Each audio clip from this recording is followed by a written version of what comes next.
La transcription a commencé. Le cours a commencé. L'enregistrement est en cours. Donc, nous sommes bien aujourd'hui sur le 14e cours de préparation au BIA. Ah oui, pardon. Avant de faire ça, excusez-moi, je vais revenir au. C'est bizarre, le partage a été supprimé. Oui, c'est normal, j'ai fermé la fenêtre. Je voudrais juste préciser un certain nombre de petites choses. Avant de commencer le cours lui-même, même si l'enregistrement est déjà en cours, c'est très bien, ça concerne tout le monde. Alors, les inscriptions, parce que ça, c'est un point qu'il faut que vous ayez bien en tête là. Je vous explique en quelques minutes comment ça va se passer. Alors, les inscriptions à l'examen. Les inscriptions à l'examen ont été ouvertes depuis ouverture.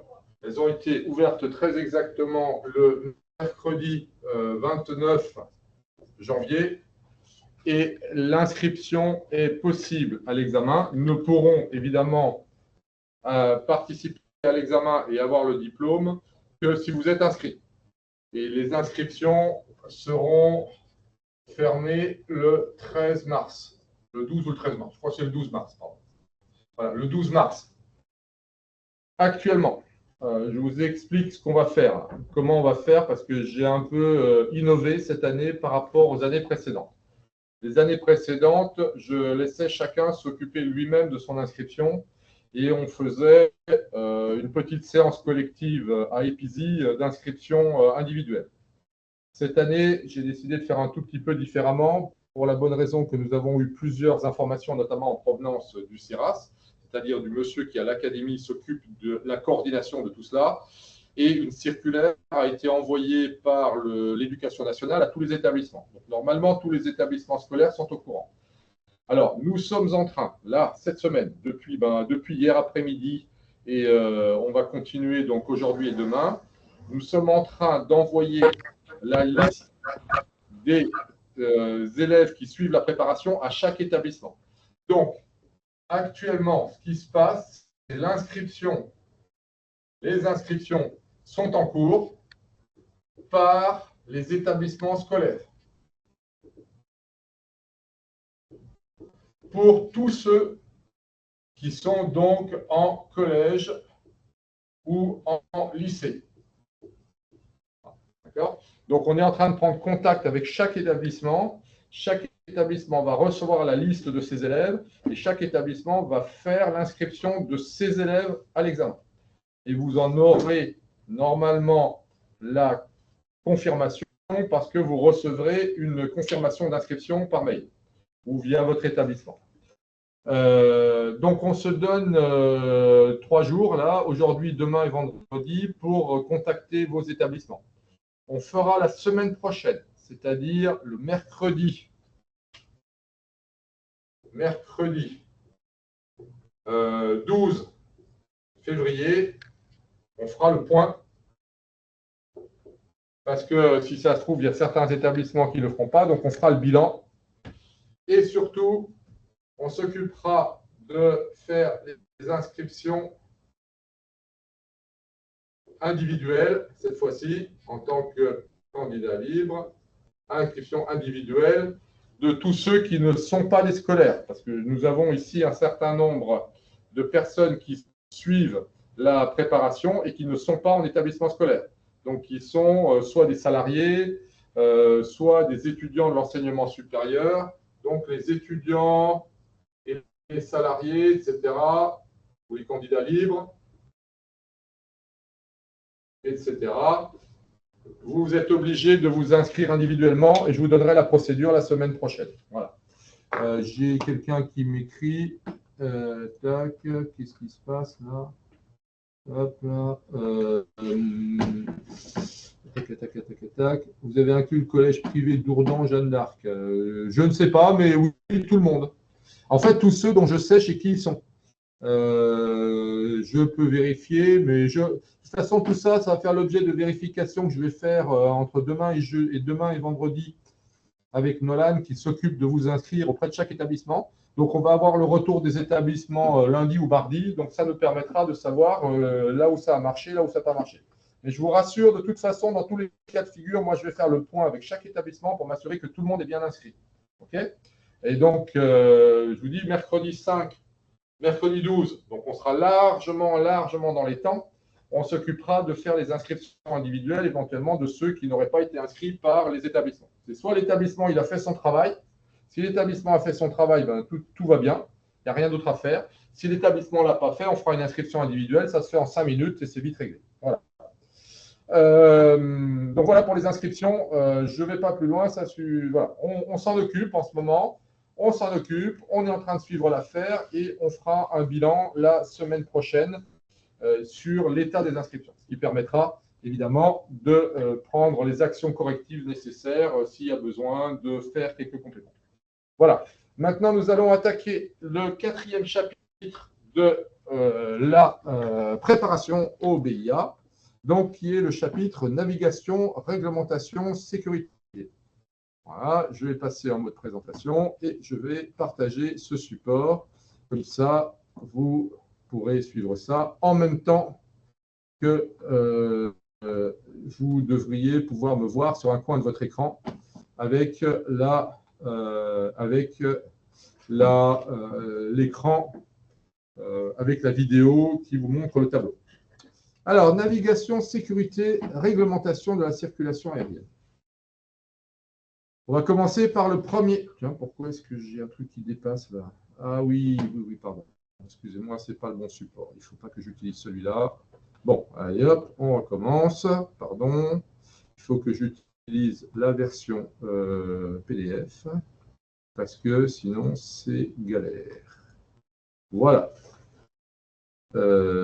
Bingo. Et là, je vais passer en affichage. Tac, plein écran. Plein écran. Voilà. Et je suis ici.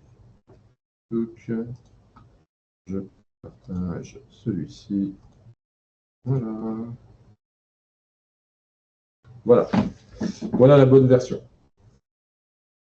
OK.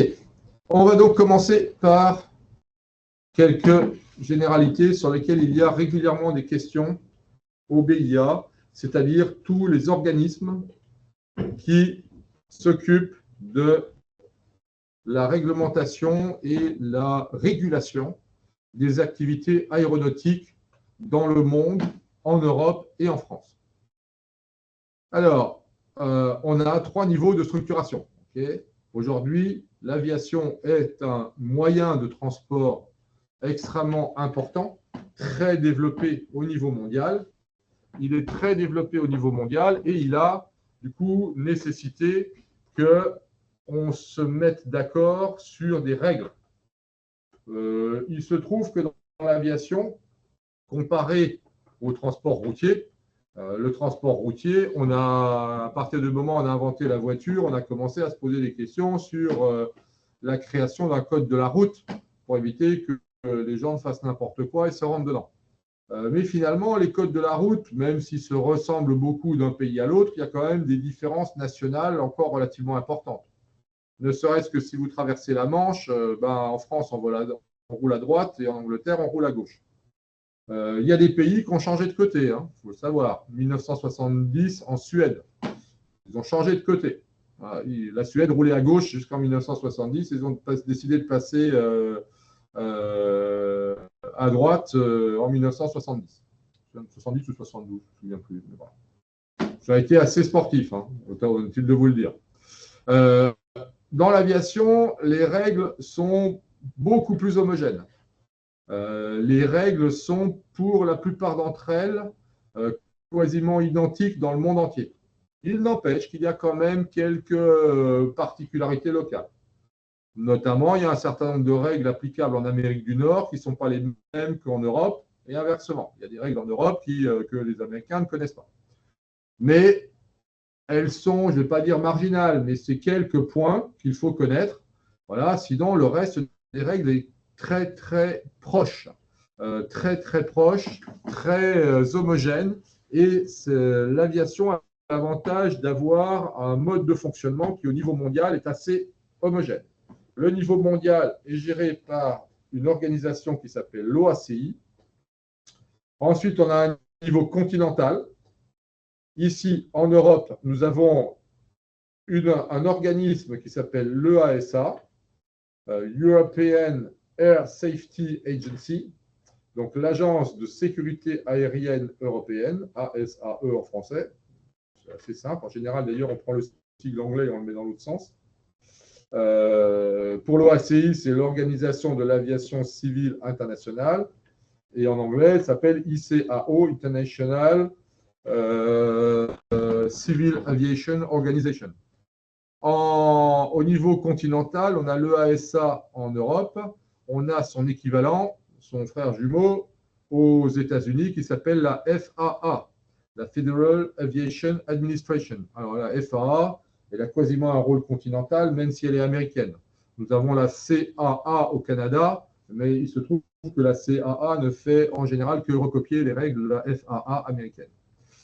En France, nous avons un organisme qui gère la réglementation aérienne. Donc, je parle de réglementation, et donc qui ne fait pas la loi, mais qui établit les règlements. La loi est votée par l'Assemblée nationale, mais elle donne un pouvoir réglementaire, c'est-à-dire de régulation et de gestion des opérations et des opérateurs sur le territoire national, qui est la DGAC. Alors, il faut savoir que depuis pas mal d'années maintenant, en fait depuis 2008 ou 2009, le pouvoir réglementaire en matière aérienne est passé des États européens à l'agence européenne. Avant, c'était les États qui étaient responsables de la réglementation, ce qui fait qu'il y avait des différences notables entre les pays européens. Il y avait des grosses différences au niveau de la certification, au niveau du contenu des licences, au niveau même des règles de l'air, des règles de navigation aérienne, entre la France, l'Italie, l'Allemagne, la Belgique, l'Espagne, etc. Maintenant, les règles de l'air ont été unifiées au niveau européen, car ce ne sont plus les États qui décident de la réglementation aéronautique, mais c'est l'Europe. Ce pouvoir est passé des États à l'Europe, et donc est passé à l'EASA, qui va gérer 31 pays. Les 27 pays de l'Union européenne, plus 4 pays en plus, que sont l'Islande, la Norvège, la Suisse et le Liechtenstein. Donc l'EASA est aujourd'hui la seule autorité compétente en matière de réglementation aéronautique, à la fois en Europe et en France. La DGAC a un pouvoir réglementaire français dans 2 domaines. Premièrement, elle transpose en France la réglementation européenne, donc elle fait appliquer la réglementation européenne en France. Donc elle s'assure de la conformité de toutes les règles en France avec le droit européen. Et quand des choses changent au niveau européen, la DGAC a entre autres mission de s'assurer que c'est bien transposé, que c'est bien appliqué en France. La deuxième responsabilité de la DGAC, c'est qu'il y a un certain nombre de choses que l'Europe ne gère pas. Par exemple, tout ce qui pèse moins de 500 kg, fait moins de 100 chevaux et a moins de 2 places, eh bien, ça s'appelle des ULM et l'Europe ne s'en occupe pas. Les ULM ne relèvent pas de la réglementation européenne. À nouveau, dans le domaine des ULM, l'Europe n'est pas compétente, c'est chaque État qui s'en occupe. Donc, par exemple, pour les ULM, c'est la DGAC qui va établir la réglementation applicable aux ULM. Et c'est une réglementation nationale. Ce qui fait que, par exemple, les limites de poids pour un ULM en France ne sont pas les mêmes que les limites de poids pour un ULM en Allemagne. Chaque pays décide dans son coin. Voilà. L'EASA ne s'intéresse qu'aux avions. Bon, elle s'intéresse aussi à d'autres choses. Elle s'intéresse aux avions, elle s'intéresse aux planeurs, elle s'intéresse aux ballons, etc. Mais elle ne s'intéresse pas aux ULM. Voilà. En dessous d'un certain poids, l'Europe dit « c'est pas mon truc, c'est pas mon affaire », que chaque pays se débrouille avec eux.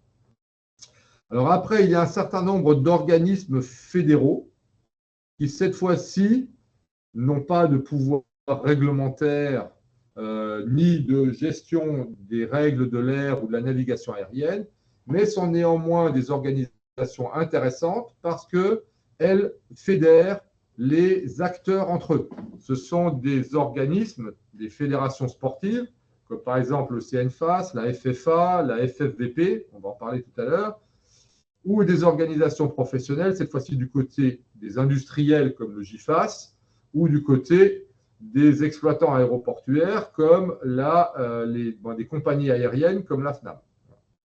Donc ça, c'est des organisations professionnelles. Alors eux, ils ont comme mission essentiellement d'être des défenseurs des intérêts du secteur ou des intérêts des acteurs. Alors on va passer ça en revue rapidement. L'OACI, en anglais ICAO, International Civil Aviation Organization. Dans ce domaine, la navigation, réglementation, sécurité, le vocabulaire anglais n'est pas très utile parce que dans la partie langue anglaise du BIA, les questions et le vocabulaire portent presque exclusivement sur l'aéronef, la cellule et ses composantes, donc la structure de l'aéronef, qu'on a vu assez largement dans le chapitre études des aéronefs. Et deuxièmement, va porter sur les éléments de navigation et de phraséologie qu'on verra pas tout à l'heure, qu'on verra surtout au deuxième et au troisième cours sur la navigation. La navigation, c'est 3 cours. Ça va tenir sur 3 séances de 2 heures. La navigation, la réglementation et la sécurité. Donc, toute cette première partie au niveau des organismes, il n'y a pas de traduction anglaise parce que ça ne sert à rien. Le vocabulaire anglais ne vous servira à rien. Il ne vous servira que dans la deuxième partie de ce cours, c'est-à-dire un peu la semaine prochaine et beaucoup dans le troisième cours qui aura lieu, lui, non pas le 12, mais après les vacances, c'est-à-dire le 5 mars.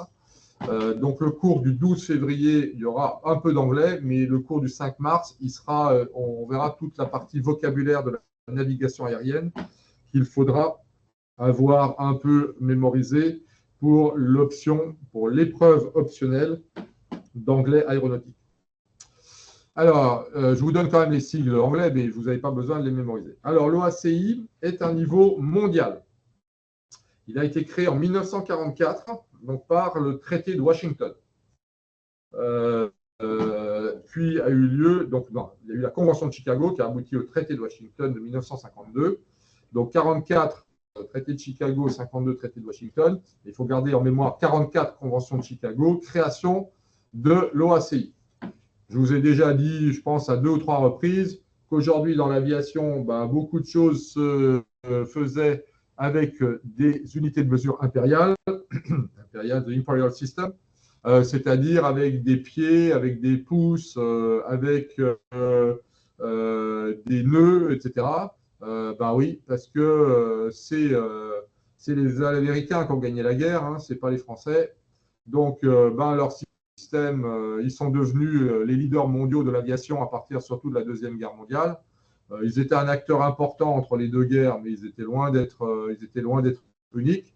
La France a été une nation aéronautique très, très importante, pratiquement de la naissance de l'aviation, mais surtout pendant la Deuxième Guerre mondiale et jusqu'à la fin des années 30. Et malheureusement, même si la France aujourd'hui est redevenue un des grands acteurs de l'aéronautique et du spatial, grâce à des réussites fantastiques comme Airbus, grâce à des acteurs majeurs comme Dassault, il n'empêche que pendant pas mal d'années, c'était plus nous, c'était les Américains. Et les Américains ont dominé le monde de l'aviation pendant presque 50 ans, de 1940 à 1990. Et entre autres, c'est eux qui ont imposé en 1944. Alors, ils ont imposé, c'est ce qu'on appelle du soft power. Ils étaient là, ils ont organisé chez eux à Chicago, alors que la guerre n'était pas encore terminée, en 1944, une convention pour regrouper 150. Alors aujourd'hui, 150 pays, parce qu'à Chicago, quand ils sont venus, ils étaient une cinquantaine. Mais évidemment, derrière, les autres ont signé les uns après les autres. Que fait l'OACI? L'objectif fondamental de l'OACI est d'avoir une ouverture à la libre circulation aéronautique dans le monde entier. On voit tout à fait l'objectif que les Américains avaient. Évidemment, ils étaient en train de préparer l'après-guerre. Ils voyaient bien qu'ils avaient la domination technologique et industrielle. Et évidemment, ça n'avait d'intérêt que si les avions pouvaient circuler dans le monde entier. Et donc, l'OACI a comme objectif principal de mettre en place une circulation aérienne générale, donc elle ne concerne pas les aéronefs d'État et les aéronefs militaires. D'accord? C'est la circulation aérienne générale, c'est-à-dire la circulation aérienne des aéronefs civils. Eh bien, elle a fait en sorte que les normes et règlements des pays membres soient homogènes au niveau des espaces aériens de chaque pays signataire de la Convention de Chicago. Alors, parfois, il y a des règles locales plus restrictives, mais le principe est que les règles générales s'appliquent partout. Et surtout, que les aéronefs de tout État puissent circuler dans tous les autres. Je crois qu'on va y venir. Non, on n'y vient pas.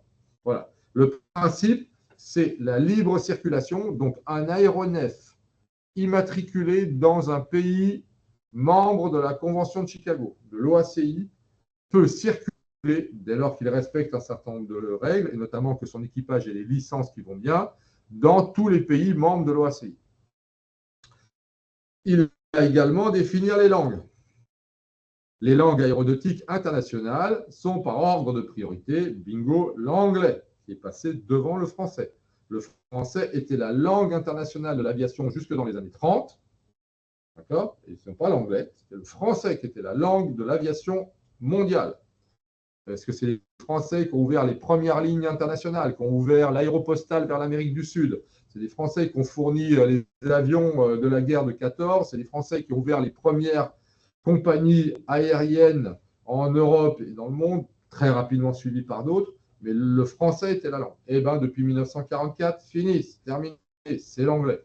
Et donc, vous aurez malheureusement l'obligation, si vous voulez un jour devenir pilote et que vous le devenez et que vous avez vos licences de pilote, si vous voulez sortir du territoire français, vous aurez malheureusement l'obligation d'avoir une qualification en langue anglaise qui s'appelle FCL 055 pour avoir le droit de sortir du territoire français avec un avion français et un pilote français. Il devra savoir parler anglais pour sortir de France. Voilà. Néanmoins, il y a des langues reconnues qui sont le français quand même, l'espagnol, le russe et le chinois. La pratique du russe et du chinois étant quand même plus restreinte, et vous aurez évidemment la nécessité de devoir parler l'anglais, que tous les autres pays doivent pouvoir pratiquer. Les contrôleurs aériens dans tous les pays du monde doivent pouvoir parler anglais, s'il y a un contrôle. Par contre, vous avez beaucoup de terrains d'aviation. Quand ils sont non contrôlés, l'auto-information peut se faire éventuellement uniquement dans la langue locale. Donc l'OACI, voilà, organisme mondial qui publie des recommandations, qui fait évoluer ces recommandations. Il ne publie que des recommandations. Mais par contre, les pays membres s'engagent à ce que ces recommandations soient suivies par son pays. C'est le principe. Deuxième niveau, au niveau continental, cette fois-ci. Nous avons l'EASA, Agence européenne pour la sécurité aérienne, mais en anglais, European Air Safety Agency. C'est une agence de l'Union européenne, donc c'est une émanation de la Commission européenne. Autrement dit, elle a un pouvoir réglementaire comme la Commission. Autrement dit, elle peut édicter, alors grâce à une décision du Conseil des communautés, ça ce sont les chefs d'État qui se réunissent. Le Conseil des communautés a pris une décision, je ne me souviens plus si c'est en 2008 ou 2009, je n'ai plus l'année en tête, mais de toute façon, on ne vous posera pas la question, big Dieu. L'agence a été créée en 2003 et dans les années qui ont suivi, le Conseil de l'Union a décidé de transférer à l'unanimité la responsabilité de la sécurité aérienne qui était assurée par chacun des États. Alors, il y avait un organisme il y avait un truc commun qui s'appelait les JAA autrefois, les Joint Air, je ne sais plus quoi, les Joint Air Agency, les JAR, les Joint Air Rules. On avait un certain nombre de règles communes à toute l'Europe. Alors, c'était plus que l'Europe parce qu'il y avait y compris d'ailleurs la Russie, un certain nombre de pays qui n'étaient pas membres de l'Union européenne à l'époque, la Turquie, l'Afrique du Nord, etc. Donc, ils étaient membres des JAR, JAR. Les JAR n'existent plus. Et donc maintenant, en dehors de règles communes, chaque État était responsable de la sécurité aérienne. Depuis 2003, c'est une agence européenne est responsable des règles de sécurité aérienne. Et mieux, depuis 2008, au moins 2008, le Conseil de l'Union européenne, qui s'appelle le Conseil des communautés, Conseil de l'Union, donc les chefs d'État ont décidé de transférer le pouvoir des États à cette agence. Donc maintenant, ce n'est plus les États qui décident, c'est l'agence de sécurité européenne qui décide des règles et les États les appliquent dans chacun de leur territoire, dans chacun de leur espace aérien. Donc, elle promeut le plus haut niveau possible de sécurité, évidemment en édictant les règles qui vont bien. Elle facilite la libre circulation des biens, des personnes et des services, notamment en homogénéisant les règles. Elle favorise la rentabilisation de tous les processus réglementaires et de certification, c'est-à-dire qu'au lieu d'avoir 27 pays avec 27 processus de certification d'un avion, par exemple, je décide demain de créer un nouveau modèle d'avion, où je prends l'exemple des gens de Elixir à La Rochelle qui ont créé un nouvel avion, eh bien, ils n'ont pas eu besoin de se taper 27 pays, 27 processus, 27 certifications différentes. Ils ont obtenu un processus de certification géré par le ASA et du jour au lendemain, leur avion avait le droit de voler dans les 27 pays de l'Union européenne.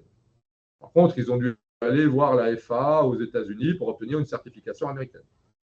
Ils aident aussi les États membres à remplir les obligations de l'OACI, c'est-à-dire quand l'OACI fait une recommandation, l'EASA reprend cette réglementation dans ses règlements et du coup les diffuse et les implémente dans les différents pays européens. Et enfin, promouvoir au niveau mondial, à l'inverse, de temps à autre, l'OACI est notamment poussée par un certain nombre de pays comme la Russie ou la Chine, ou surtout dans certaines décisions prises par les États-Unis et la FAA avec lesquelles l'Europe n'est pas forcément d'accord, et ben l'EASA défend auprès de l'OACI le fait que nous, les Européens, on n'a pas forcément envie de faire que ça se passe comme aux États-Unis. Troisième niveau, niveau national, la DGAC. La DGAC est responsable en France de l'application, elle est responsable de la sûreté, elle est responsable du fonctionnement. Attendez, j'ai un petit souci là. Ok, d'accord. Ouais, j'étais en train de me dire que ça déconnait. Voilà. On est toujours en partage, oui, c'est ça. Okay. Donc, la DGAC assure la transposition, l'exécution et la réglementation mondiale OACI et européenne EASA au niveau national. Et c'est l'interlocuteur de tous les acteurs de l'aéronautique en France. Que ce soit un pilote, l'élève pilote qui va passer sa licence de pilotage en aéronef, il va passer sa licence en France, dans une école. Cette licence va être une licence européenne, licence EASA, mais délivrée par la DGAC en délégation des pouvoirs européens. Mais cette licence va être valable dans toute l'Europe. Voilà. Donc, elle va être en quelque sorte le bras agissant de la sécurité au niveau national, de la gestion de tous les acteurs nationaux et en conformité avec le droit européen qu'elle va mettre en œuvre. Donc, elle s'occupe de la sécurité, elle s'occupe de la sûreté. Alors, la sûreté, c'est tout ce qui va concerner la protection des biens et des personnes, notamment contre les intrusions, contre les attentats, contre les agressions, etc. Par contre, la sécurité, ce sont les règles de fonctionnement des acteurs et des opérateurs. Donc, elle va s'occuper de la sécurité des terrains, des compagnies aériennes, des aéronefs, des pilotes, etc. Et la sûreté, c'est la protection contre l'extérieur. La sécurité, c'est du comportement interne. La sûreté, c'est la protection contre les interventions extérieures. Elle s'occupe aussi d'aspects un peu écologiques, comme les nuisances sonores, la pollution. Elle gère le contrôle aérien, c'est-à-dire actuellement 6500 personnes qui appartiennent à un organisme qui s'appelle le SNA, le service de la navigation aérienne, qui est une des grandes directions de la DGAC. Donc, elle gère 6500 personnes qui sont en grande majorité des contrôleurs, mais pas seulement, également des ingénieurs de la navigation aérienne, donc des gens qui s'occupent d'installer, de maintenir les radars, les écrans des contrôleurs, les systèmes de communication radio, les systèmes de communication informatique, etc. Elle a une responsabilité dans ce qu'on appelle le ciel unique européen, c'est-à-dire la mise en œuvre de règles communes et de libre circulation des aéronefs au sein de l'Union européenne grâce à des règles communes. Elle joue un rôle aussi dans la formation parce qu'elle est l'autorité qui est l'opérateur de l'ENAC, l'École nationale de l'aviation civile qui est à Toulouse. Alors, il y a Toulouse et à Biscarrosse. Voilà. Et elle fait passer tous les examens des personnels navigants professionnels et des pilotes privés. Alors ça, c'est en train d'évoluer un peu parce que maintenant, par exemple, tous les examens théoriques sont sous-traités. Elle va bientôt plus du tout assurer d'examens théoriques. Les examens théoriques sont aujourd'hui sous-traités à des centres d'examen gérés par les fédérations. Donc, là, par exemple, tous les examens théoriques pour le vol à voile, pour le planeur, sont traités dans les clubs sur un système qui est géré par la fédération. De même, tous les examens théoriques pour l'avion sont passés dans des aéroclubs agréés avec des postes d'examen sur un système qui est géré par la Fédération française aéronautique, par la FFA. On a également des examens théoriques, par exemple, la qualification langue anglaise, LCL 055, se passe dans des LTO, Language Training Organization, qui font passer les examens. Voilà, donc les missions de la DGAC sont assez vastes. Mais il faut savoir qu'en matière réglementaire aujourd'hui, la DGAC va en grande majorité appliquer la réglementation européenne. Alors, pour l'aspect sécurité et sûreté, elle a aussi, évidemment, plein de responsabilités de contrôle de l'application de la réglementation. Elle s'assure notamment de la surveillance des écoles, elle s'assure de la certification et de la surveillance des compagnies aériennes, elle s'occupe de la certification des ateliers de maintenance, elle vérifie la qualité et la régularité de la maintenance des avions, et elle a aussi un pouvoir réglementaire dans tout le domaine du non certifié, c'est-à-dire dans tout le domaine qui répond au domaine national. Par exemple, l'agrément, la certification et le contrôle des dates de validité des parachutes, c'est de la DGAC, ce n'est pas le ASA. La gestion des ULM, de leur immatriculation, de leur aptitude au vol, etc., c'est de la réglementation nationale. C'est du domaine de la DGAC. Voilà. Donc tout ça fait pas mal de missions. Après, on a un certain nombre d'organismes qui sont, eux, des organismes non pas publics, qui ne sont pas des organismes publics et qui n'ont pas de pouvoir réglementaire, qui sont en fait des organismes de coordination. De même que dans le domaine du foot, il y a la Fédération française de foot, dans le basket, il y a une fédération de basket, dans la natation, il y a une fédération de natation. Voilà. Donc, dans toutes les disciplines sportives, il y a des fédérations. Eh bien, dans le domaine des fédérations aéronautiques et sportives, il existe des sports aériens. Par exemple, la voltige est un sport aérien. Il y a même un championnat du monde et on a des médaillés d'or. Et les Français sont des très, très bons. Ça fait des années qu'on truste les médailles d'or en voltige. Pareil, en planeur, il y a des compétitions de planeurs. Voilà. Il y a des compétitions en aéromodélisme. Voilà. Il y a des compétitions en parachutisme. Donc, il y a des domaines où il y a de l'aviation sportive. Voilà. Eh bien, et puis il y a d'autres domaines où il n'y a pas d'aviation sportive. Par exemple, la Giraviation, ex-Fédération française d'hélicoptères. Mais comme il n'y a pas que des hélicoptères, il y a également des autogires. Elle s'appelle maintenant Fédération française de giraviation. Là, il n'y a pas de compétition sportive dans ce domaine, mais il y a quand même une fédération qui regroupe tous les aéroclubs et tous les opérateurs. Donc, ces fédérations ont comme objectif de coordonner les aéroclubs. Par exemple, la Fédération française aéronautique va représenter tous les aéroclubs qui sont en association loi de 1901 de France. Et il y a des comités régionaux. Par exemple, en Île-de-France, nous avons 81 aéroclubs représentés à la FFA, rien que pour l'Île-de-France. Il en va de même pour la FF Plume, qui regroupe les structures et les clubs du LM. L'aéromodélisme, voilà. Alors, le RSA, c'est plutôt des constructeurs aériens, des constructeurs amateurs, donc des gens qui construisent eux-mêmes leur avion. La Fédération française de vol libre, c'est tous ceux qui font du parapente, du deltaplane, etc., non motorisés. La FFVV ne s'appelle plus comme ça, elle a changé de nom, il faut que je modifie la présentation. Elle s'appelle maintenant FFVP, P comme planeur. Donc, elle s'appelle Fédération française de vol en planeur. Parce que quand on mettait vol à voile, 90 Français sur 100 étaient persuadés qu'on avait des voiliers, qu'on était en mer. Ben, pas du tout. Le vol à voile, c'est des planeurs. Donc, comme les gens ne comprenaient pas, on a renommé la Fédé. Elle s'appelle maintenant Fédération française de vol en planeur, parachutisme, giraviation. Et l'aérostation, ben, c'est tous les gens qui ont des ballons, des dirigeables, des montgolfières. Hein, l'aérostat, vous savez qu'un aérostat, c'est tout ce qui est statique. Donc, ils n'utilisent pas les forces aérodynamiques. Ce sont tous les ballons, etc. Alors, toutes ces fédérations qui ont chacun un rôle de coordination d'aéroclubs sont représentées dans un conseil commun qui est le Conseil des fédérations aéronautiques et sportives, le CNFAS, qui regroupe 9 fédérations et 150 000 pratiquants. Rien que la FFA, donc la partie avion, c'est 45 000 licenciés, si je me souviens bien. La fédération de vol en planeur, c'est actuellement 16 000 pilotes.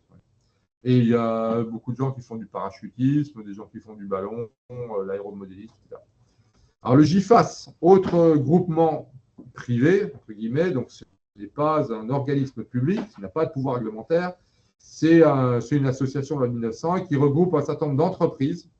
Donc là, c'est du côté essentiellement les constructeurs, fabricants, PME, maintenance, ateliers, équipementiers, etc. Donc, grosso modo, essentiellement des industriels qui soit construisent, soit réparent, soit maintiennent les aéronefs de toute nature. Et dans le GIFAS, vous trouvez des gens de toutes les tailles. Vous trouvez bien entendu Airbus, un des gros acteurs du GIFAS, Dassault, mais vous trouvez également des PME comme SCAP, Maillot, et vous trouvez des petits ateliers d'entretien, etc. Voilà.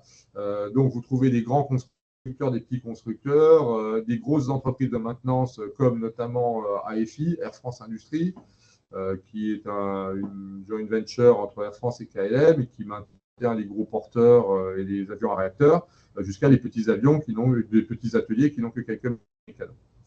Donc la mission, c'est défendre les intérêts de la profession, promouvoir le secteur voilà, et être l'interlocuteur des pouvoirs publics quand ils veulent un peu trop réglementer les choses.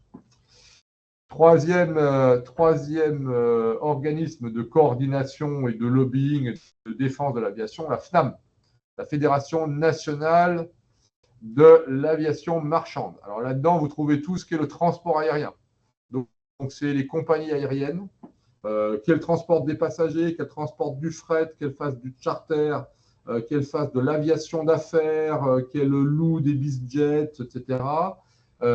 Et vous y trouvez également les exploitants d'aérodromes et d'aéroports, donc comme EDIS, Vinci, Aéroport de Paris, etc. Voilà. Au total, 370 entreprises. Une grande majorité de compagnies aériennes, mais vous y trouvez également des gens qui font du handling, des gens qui font du catering, etc. Le handling, c'est tous les gens qui gèrent les passagers et la sûreté dans les aéroports. Le catering, c'est tous les gens qui, par exemple, assurent le ravitaillement des avions en plateau repas, etc. Les essentiels aussi, je crois que Total est dans la FNAM, ils ont en tout cas un représentant, donc tous ceux qui fournissent le carburant et l'énergie, ainsi de suite. Voilà. Ces missions, c'est surtout défendre les intérêts de tous ces gens-là, s'assurer de la compétitivité du transport aérien, la sûreté, la sécurité aérienne, satisfaction des consommateurs, et également, comme c'est un syndicat patronal, hein, ils font partie du ex-MEDEF, qui maintenant s'appelle les entreprises de France, participent à la discussion notamment syndicale. Alors, on a quelques autres organismes dont il faut connaître l'existence. L'ONERA. L'ONERA est une très vieille structure. Si je me souviens bien, ça a été créé dans les années 30 déjà. L'ONERA est un centre français pour la recherche aéronautique, spatiale et de défense. Alors, c'était un office national d'études et de recherche aéronautique. Il a gardé ce sigle, même si ce n'est plus un office. Et c'est un organisme de recherche. C'est un peu le CNRS de l'aéronautique. Sauf qu'il a des missions qui ne sont pas juste strictement aéronautiques, parce qu'il s'intéresse également aux propulsions, aux poudres, aux moteurs des fusées, aux missiles, aux satellites, à l'aérodynamique, au secteur de la détection, au radar. Ils ont un spectre très, très large de recherche dans tout ce qui va concerner l'aéronautique et le spatial. Bon, ils font beaucoup de recherches dans le spatial et la défense plus que dans l'aéronautique. Parce que quand même, au départ, dans sa création, il y avait quand même une vocation militaire dès le départ. Alors évidemment, il a très peu travaillé avant la Deuxième Guerre mondiale, il s'est beaucoup développé après la Deuxième Guerre mondiale, et notamment dans le cadre de la conquête de l'espace. C'est un organisme d'ailleurs qui, en France, est assez intéressant parce qu'il est un des rares à disposer de très gros moyens, si on le compare avec d'autres organismes de même nature dans le reste de l'Europe. Les Allemands ont un équivalent, mais qui fait beaucoup plus de recherche théorique que pratique, industrielle. L'ONERA a 2 souffleries. Et les souffleries, notamment une à côté d'Albertville, là, j'ai oublié, à Montmélian, je crois. Et cette soufflerie est une des rares souffleries au monde, parce qu'il n'y en a pas beaucoup, il n'y en a que quelques-unes, qui permettent de faire des tests sur des maquettes à des vitesses supersoniques, c'est-à-dire à des vitesses supérieures à Mach 1. Donc, elle permet de créer un flux d'air permettant de tester le comportement supersonique de certaines structures aéronautiques. Voilà. Donc ça, c'est les organismes. Alors, il y a régulièrement une question ou deux dans le BIA. Souvent, il y a une question sur les organismes. Ensuite, deuxième aspect important au niveau réglementaire. La réglementation, cette fois-ci, des aéronefs et des espaces aériens et des pilotes de ces aéronefs. En fait, on a exactement comme dans le code de la route, trois notions. Si je veux, par exemple, dans l'exemple qu'on va prendre dans cette présentation, aller de Cherbourg à Brest, eh bien, si je veux prendre ma voiture, il faut non seulement que j'ai une voiture valide, en état de rouler, qu'elle ait évidemment une assurance, sa carte grise, qu'elle soit immatriculée, qu'elle ait une assurance, qu'elle ait passé le contrôle technique. Ensuite, celui qui va prendre cette voiture doit avoir un permis de conduire cette voiture-là. Parce que si j'y vais avec une voiture, eh ben, il faudra un permis B. Mais si je veux y aller par la route avec une moto, eh ben, je ne peux pas utiliser mon permis de conduire une voiture, il faut que j'ai un permis moto, en tout cas l'extension qui va bien. Si ce n'est pas une voiture ou une moto, mais un autobus, il faut que j'ai le permis D pour pouvoir conduire un autobus entre Cherbourg et Brest. Ensuite, troisième élément, donc il y a la nature du véhicule, la licence ou le permis du conducteur pour piloter ce véhicule, et troisièmement, l'espace aérien, la route. Je prends une voiture, je peux prendre à peu près n'importe quelle route entre Cherbourg et Brest. Je peux éventuellement prendre une section d'autoroute. Je peux, si je veux, prendre une petite départementale. Il n'y a pas de souci. Si j'y vais avec un vélo, là, c'est un peu comme pour l'ULM. Hein. J'y vais avec un vélo ou avec une mobilette. Je n'ai pas forcément besoin d'un permis de conduire. Si c'est une mobilette, il me faudra mon certificat de sécurité routière, hein, mon CSR. Mais par contre, du coup, ça va limiter les routes que je peux prendre. Je pourrais prendre une départementale ou une nationale, mais je ne pourrais pas aller sur une autoroute avec ma mobilette. Interdit. Inversement, si je prends un 40 tonnes, eh ben, non seulement il faudra que j'ai le permis pour conduire le camion, mais du coup, je pourrais prendre les nationales, les autoroutes, etc. Mais si je veux sortir sur une petite départementale limitée à 3,5 tonnes, ça ne sera pas possible. Donc, vous voyez que les trois éléments sont liés. Quel est le véhicule que je veux prendre? Quelles sont mes licences et qualifications pour ce véhicule? Et quelles sont les routes que je peux utiliser pour ce véhicule-là sur ce trajet? Et évidemment, s'il y a des routes que je n'ai pas le droit de prendre, il faudra que j'ai une carte pour voir quelles sont les routes que je peux prendre et qui sont autorisées.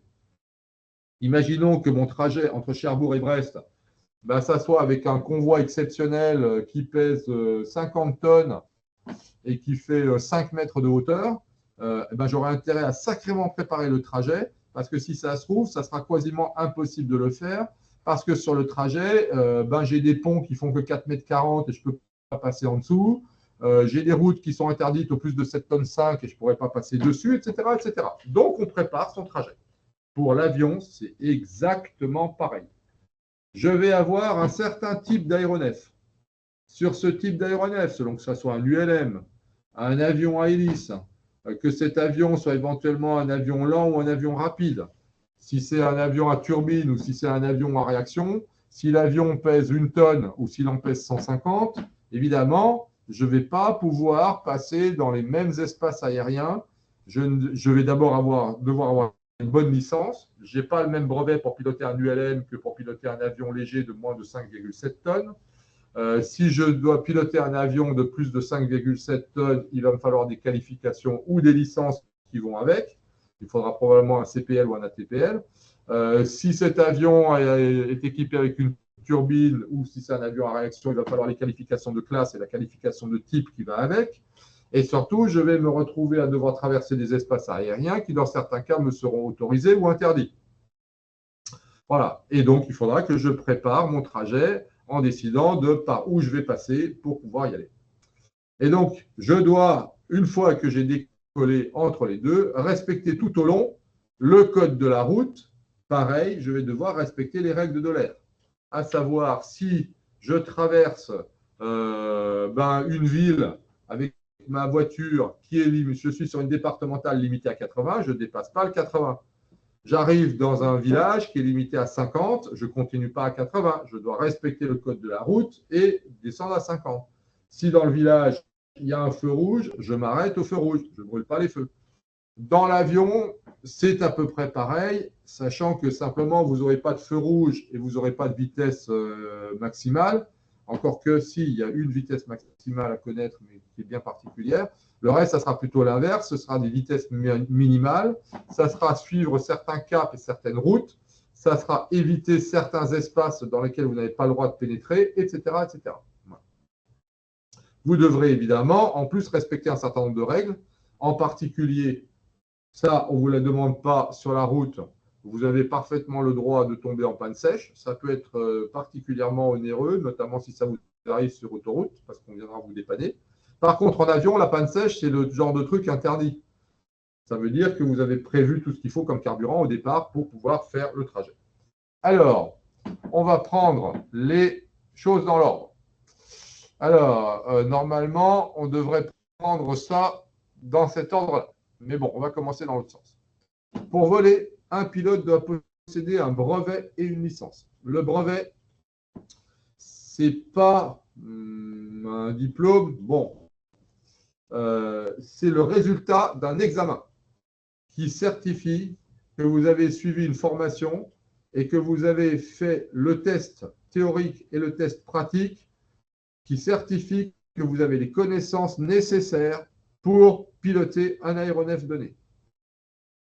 Ensuite, la licence, elle va être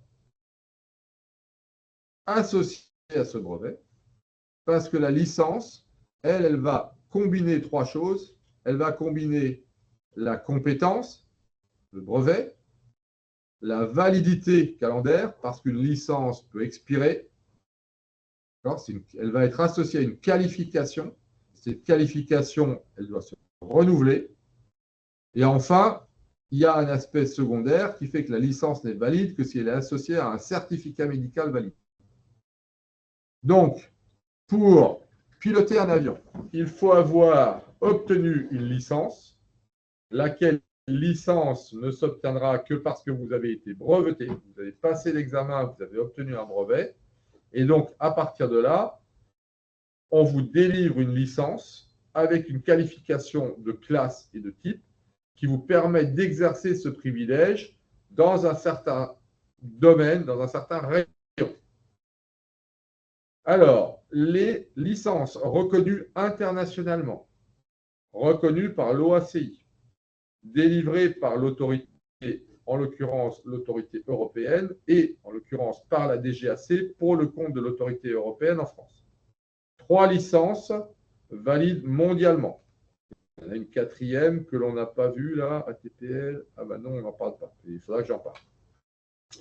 La première, c'est PPL, Private Pilot License. La licence PPL est une licence de pilote privé, c'est-à-dire une licence qui permet de piloter tout aéronef uniquement pour son usage propre et pour emmener qui vous voulez, mais à condition de ne pas le faire payer pour ça. Donc, vous pouvez emporter vos copains, vos camarades, votre femme, vos enfants, votre famille, tout ce que vous voulez, peu importe. Alors aujourd'hui, le PPL, dans la réglementation européenne, le Private Pilot License, bon, il y a des règles pour obtenir ce Private Pilot License en termes de durée de la formation. Vous passez un examen théorique qui ressemble beaucoup au BIA, sauf qu'au lieu d'avoir 20 questions par matière, vous avez 128 questions au total, et que pour l'avoir, il vous faut 70% de bonnes réponses. Le PPL est associé, une fois que vous avez passé votre brevet, donc votre examen théorique et votre examen pratique avec succès, vous obtenez le PPL, et avec le PPL, vous obtenez une qualification de classe qui s'appelle SEP terrestre. SEPT. Single Engine Piston Terrestrial, c'est-à-dire vous pouvez piloter un engin à moteur décollant du sol, et donc pas de l'eau, ce n'est pas un hydravion, c'est un avion qui décolle sur une piste. La réglementation européenne aujourd'hui fait que sans autre qualification, vous êtes limité à 19 places et 5 tonnes 7. Voilà, masse max. Dès que vous dépassez ce poids ou dès que vous dépassez ce nombre de sièges, il vous faut une qualification complémentaire, il vous faut une qualification de classe et de type. Qualification vers un HPA, High Performance Aircraft, etc. Le Private Pilot License ne permet pas d'être rémunéré comme pilote. C'est un pilote privé. C'est par contre le diplôme, la licence nécessaire et indispensable pour accéder aux 2 autres licences. Il faut déjà avoir son PPL pour pouvoir accéder aux 2 autres licences. La licence CPL, qu'est-ce que le CPL? Le CPL est un Commercial Pilot License, autrement dit, pilote professionnel. Il vous faut un CPL pour pouvoir être rémunéré pour votre service, votre métier de pilote. Seuls le CPL et l'ATPL peuvent être rémunérés. Le PPL n'a pas le droit d'être rémunéré. Il n'a pas le droit de faire payer ses passagers pour les transporter d'un point A à un point B. C'est une infraction. C'est une infraction grave. Okay. Le CPL, par contre, peut être payé pour piloter un avion. Alors, il peut être payé pour piloter un avion à condition que ce ne soit pas un avion qui fasse de la ligne régulière.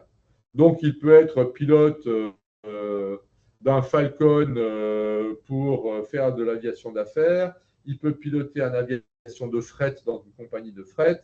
Il peut piloter un charter, un avion de charter, qui va faire un vol d'un point A à un point B, même avec 300 passagers dedans. Dès lors que ce n'est pas de la ligne régulière, il n'a pas besoin d'être ATP. Par contre, dès lors que l'on fait de la ligne régulière, autrement dit que vous êtes dans une compagnie aérienne qui assure la desserte régulière avec des horaires fixes d'un point A à un point B, il vous faut un ATPL. Alors, ATPL par rapport à CPL, il n'y a pas beaucoup de différence. En fait, la différence est théorique. L'examen pratique est le même.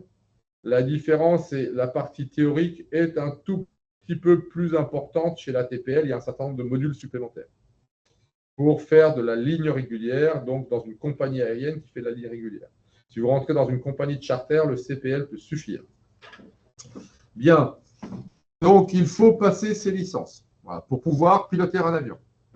Alors, le PPL, c'est ce que je viens de dire, permet âge minimum 17 ans. Vous pouvez voler à vue partout en France et en Europe. Vous pouvez emporter des passagers. Vous pouvez voler seul à partir de l'âge de 15 ans, mais vous ne pouvez passer l'examen pratique et obtenir la licence qu'à partir de 17 ans.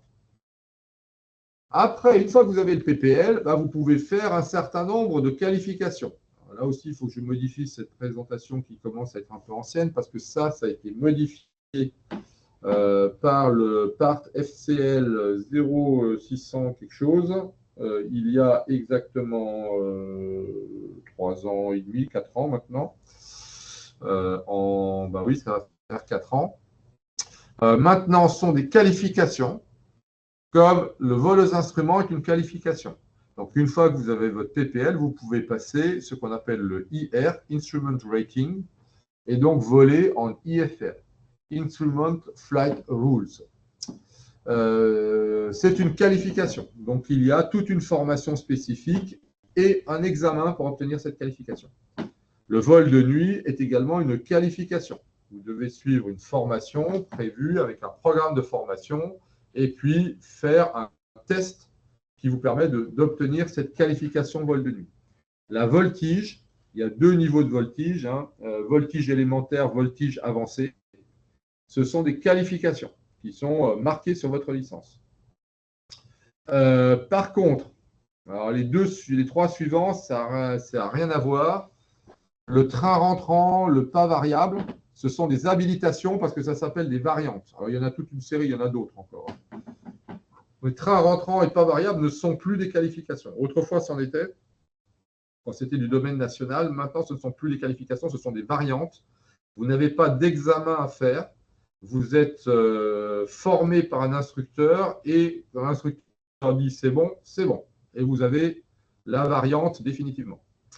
C'est vrai aussi, train rentrant, pas variable, affichage EFIS, donc avec des écrans à la place d'instruments, monomanette, FADEC, qu'est-ce qu'il y a encore comme variante? Il y en avait encore une, elle m'échappe, ça y est, j'ai oublié. Bon, c'est pas grave. Dans les qualifications, d'ailleurs, il y en a encore d'autres. Dans les qualifications, il y a le remorquage de planeur, le remorquage de banderole, ce sont des qualifications, ça encore. Instructeur. Donc, devenir instructeur pour apprendre aux autres à piloter est une qualification. Donc, il faut suivre une formation, il faut passer un examen pour pouvoir devenir instructeur. Train rentrant, pas variable, ce sont des variantes. Quant à réacteur et turbopropulseur, ça, ce sont des qualifications de classe. Donc, ça, c'est un peu comme passer de la voiture à l'autobus. Ce n'est pas la même classe d'avion. Voilà. Alors, dans le cas de la qualification voiture vers autobus, c'est carrément des permis de conduire différents. Là, dans l'aéronautique, si vous allez sur un avion à réacteur ou un avion avec un turbopropulseur, eh bien, vous avez une classe et un type d'avion différent. Et il faut donc passer les qualifications de classe et de type. Donc ça, vous devez être SEP ou SET ou HPA, donc High Performance Aircraft, pour pouvoir piloter ces avions. Le CPL permet de se faire rémunérer pour un travail aérien. L'ATPL, c'est copilote ou commandant de bord sur un avion de ligne. Voilà, ça, j'ai déjà dit, je ne reviens pas dessus. Après, vous avez encore un autre type de licence. En effet, dès qu'on n'est plus sur un avion, mais sur un planeur, nous allons avoir le brevet de pilote de planeur. Le brevet de pilote de planeur va permettre de voler en planeur, soit en local d'un terrain. Alors aujourd'hui, le brevet de pilote de planeur est européen aussi. Autrefois, c'était national, maintenant c'est européen. Il faut 14 ans pour voler seul, 16 ans pour être breveté. Autrement dit, vous pouvez être pilote de planeur à 16 ans, commandant de bord sur un planeur, alors que vous n'avez même pas encore votre permis de conduire. Vous pouvez ensuite voler au-dessus de la campagne, obtenir le droit d'emporter des passagers, parce qu'il y a des planeurs biplaces. Il n'y a pas, en Europe, il n'y a que des planeurs monoplaces ou biplaces. Aux États-Unis, ils ont des planeurs triplaces, mais ils ne sont pas homologués en Europe, avec 2 passagers et un pilote. Mais en Europe, il n'y a que des biplaces. Et pour voler sur un biplace avec quelqu'un à bord, il vous faut une qualification en port de passagers. Alors maintenant que la licence est européenne, il y a une licence européenne qui s'appelle SPL, Sailplane Pilot License, donc licence de pilote de planeur. Pour obtenir une SPL, si vous passez juste le brevet de pilote, vous avez une SPL limitée. Et lorsque vous avez montré votre capacité à emporter des passagers, ce qui est validé par un instructeur, et que vous avez également reçu la qualification du vol au-dessus de la campagne, c'est-à-dire que vous vous éloignez de votre terrain de 50 km, donc vous êtes capable de faire un vol de 50 km en solo d'un terrain A à un terrain B, et à ce moment-là, vous obtenez votre qualification de vol au-dessus de la campagne. Quand vous avez l'emport passager et le vol campagne, vous avez une SPL complète, une licence de pilote de planeur complète. Évidemment, si maintenant vous souhaitez voler sur un ULM, un ultra léger motorisé, comme vous avez tous assidûment suivi le cours sur l'étude des aéronefs, vous savez que l'ULM n'est pas un avion, même s'il y a des ULM qui lui ressemblent beaucoup. En l'occurrence, ceux-là, là, les multi-axes, ce sont des ULM qui ont exactement la même tête qu'un avion, mais ce n'est pas un avion parce que la réglementation dit que pour être un ULM, il faut avoir une masse totale de moins de 500 kg, laquelle peut être augmentée de 5% si vous avez des flotteurs, un parachute de secours, etc. Mais bon, c'est 500 kg, tout à poil, mais y compris dedans les passagers et l'essence. Donc la masse maximum au décollage, MTOW, maximum take-off weight, ne doit pas dépasser 500 kg, à laquelle on va rajouter le parachute, les flotteurs, etc. Deuxième condition, la puissance totale, la puissance maximum continue doit être inférieure à 110 chevaux. Autrefois, c'était 100, maintenant c'est 110. Effectivement, vous ne volez jamais tout le temps à fond, sinon le moteur il va cramer. Mais la puissance maximum que peut délivrer le moteur est de 110 chevaux. Ce qui veut dire que vous volez avec une puissance continue de 80 à 90 chevaux en croisière. Donc 110 chevaux maximum. Deuxième condition. Troisième condition pour être un ULM, 2 places maximum. S'il y a 3 personnes dedans, s'il y a 3 places, c'est un avion. Même s'il fait moins de 500 kg et même s'il fait moins de 110 chevaux, c'est un avion. S'il y a 2 places mais qu'il fait 120 chevaux, c'est un avion. S'il a 2 places et qu'il fait moins de 110 chevaux mais qu'il pèse plus de 500 kg, c'est un avion. Okay, donc il faut remplir simultanément les 3 conditions. Moins de 500 kg, moins de 110 chevaux, moins de 3 places. Donc 2 places ou moins. Dans ce cas-là, c'est un ULM. Alors les ULM, il y en a 6 classes. Il y a 6 classes d'ULM. Il y a les paramoteurs. Il y a les pendulaires, c'est-à-dire c'est un deltaplane ou une aile en flèche ou une aile en triangle qui est motorisée.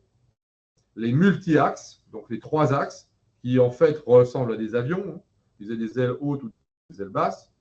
Les autogyres, donc, dont la surface portante est un rotor en autorotation. Les ballons dirigeables ultra légers, donc à condition de faire moins d'une certaine taille, moins d'une certaine enveloppe, que ce soit des ballons à air chaud ou des ballons à gaz, dirigeables ou non dirigeables, donc les ballons ultra légers, classe 5, et enfin les hélicoptères ultra légers. Il existe des hélicoptères tout petits. Alors eux, ils ont une puissance maximum de 140 chevaux au lieu de 110, parce qu'effectivement, une partie de la puissance sert à soulever l'hélicoptère, donc on les autorise à avoir un peu plus de chevaux. Mais comme les autres, ils font 500 kg maximum et 2 places maximum. Donc il existe des hélicoptères ultra légers. Donc les classes d'hélicoptères, c'est 1, 2, 3, 4, 5, 6. 1, les paramoteurs. 2, les pendulaires. 3, les multi-axes. Ça, c'est facile à se rappeler. 3, les multi-axes, parce que c'est 3 axes. Okay, tangage, roulis, lacet. Enfin, 5 les ballons dirigeables, 4 les autogyres, 5 les ballons dirigeables, 6 les hélicoptères. Alors, le brevet ULM, lui, vous pouvez le passer à partir de 15 ans. Comme d'ailleurs le vol solo sur avion. Je rappelle que sur avion, c'est 15 ans minimum pour voler seul, mais vous ne pouvez avoir le brevet, donc la licence, qu'à 17 ans. En ULM, vous avez le brevet à 15 ans. Attention, c'est un brevet. Il n'y a pas de licence ULM. L'ULM, c'est de la réglementation nationale. Ça ne dépend que de la France. C'est donc un brevet qui vous est délivré et non pas une licence, car elle n'est pas valable de façon internationale. Elle n'est valable qu'en France. L'ULM ne dépend pas de l'EASA, c'est de la réglementation nationale. Ce qui veut dire qu'avec un ULM et votre brevet ULM, votre ULM français immatriculé en France, et votre brevet de pilote ULM français qui vous autorise à piloter cette ULM, vous ne pouvez pas sortir de France, sauf exception ou autorisation. Maintenant, il y a quelques pays qui reconnaissent mutuellement leur réglementation, comme par exemple l'Espagne, la France, l'Allemagne, qu'est-ce qu'il y a d'autre? Je crois l'Italie, maintenant ça marche, la Slovénie, etc. Voilà, il y a 6 ou 7 pays maintenant qui se reconnaissent mutuellement avec la France. Mais par exemple, j'ai un ULM, je ne peux pas aller en Belgique avec mon ULM. La Belgique ne reconnaît pas les ULM français, la France ne reconnaît pas les ULM belges. Donc, si je veux aller en Belgique en ULM, il faut que je demande aux autorités belges l'autorisation de me rendre chez eux. Ça s'appelle un permit to fly et il faut que je le demande dans chaque pays dans lequel j'ai l'intention de me rendre. Par exemple, la Suisse ne reconnaît pas les ULM français. Si je veux aller en Suisse, il faut que je consulte l'Office fédéral de l'aviation civile, l'OFAC, en Suisse, à Berne, et que je leur demande l'autorisation de me rendre en Suisse avec mon ULM. Ils me la délivrent en général sans problème. Et j'ai des papiers à faire, une petite taxe à payer, bien entendu, parce qu'en Suisse, tout est gratuit, chacun le sait. Voilà. Et donc, il faut que je demande l'autorisation de rentrer dans l'espace aérien suisse avec mon ULM. Parce que c'est de la réglementation nationale. Chaque pays est maître chez lui en matière d'ULM. Donc, non seulement le brevet est seulement un brevet, il n'y a pas de licence ULM, il n'y a qu'un brevet ULM, valable normalement qu'en France, et valable ailleurs, à condition que le pays dans lequel vous vous rendez vous y autorise, soit de façon standard, par exemple l'Allemagne ou l'Espagne, il n'y a rien à demander, l'autorisation est valable, elle est permanente, soit parce que vous avez demandé une autorisation spécifique pour ce vol, cas de la Suisse ou de la Belgique. Deuxièmement, il faut que à ce brevet soit associée l'autorisation de piloter une certaine classe d'ULM. Alors, vous pouvez petit à petit, si ça vous amuse, passer les qualifications sur chacune des classes. En règle générale, le multi-axe est l'essentiel de la formation des brevetés brevetés ULM. Beaucoup également sont brevetés en pendulaire. Plus rare que des gens n'aient que l'autogire. Voilà. Mais bon, le multi-axe est très intéressant à passer et représente aujourd'hui la grande majorité des brevetés ULM. Nous avons à Coulommiers, dans l'aéroclub de Coulommiers-et-Labrie, on a un ULM multi-axe, un 3-axes, qui permet effectivement à un certain nombre de pilotes et un certain nombre même de pilotes d'avion de pouvoir piloter les deux en passant leur brevet ULM. Alors, pour toutes les autres disciplines aéronautiques, il y a des brevets. Dans un certain nombre de cas qui sont obligatoires et dans certains cas ne le sont pas forcément. Exemple, pour aller faire du parapente, vous n'avez pas besoin de brevet. Vous pouvez aller apprendre à faire du parapente. Il y a des gens, si votre voisin est un parapentiste expérimenté et que vous lui faites confiance et qu'il vous apprenne à faire du parapente, ou si vous décidez juste de prendre les tutos sur Facebook, de vous acheter une voile et de partir en montagne pour faire du parapente, vous avez parfaitement le droit. La pratique du parapente n'est réglementée par aucun élément en termes de licence et de compétences. Okay, donc, vous avez parfaitement aussi le droit de vous casser la gueule et de vous écraser et de vous tuer. Donc, personnellement, si un jour je me mets au parapente, ce qui n'est pas le cas actuellement, personnellement, je préférerais quand même aller voir un moniteur, une école, quelqu'un de compétent pour m'apprendre à voler et me former correctement plutôt que d'aller me tuer contre la paroi de la montagne. Mais je n'ai pas besoin d'une licence. Par contre, l'aile, la voile elle-même, elle doit être certifiée. Okay, si vous volez avec une voile périmée, vous êtes en infraction.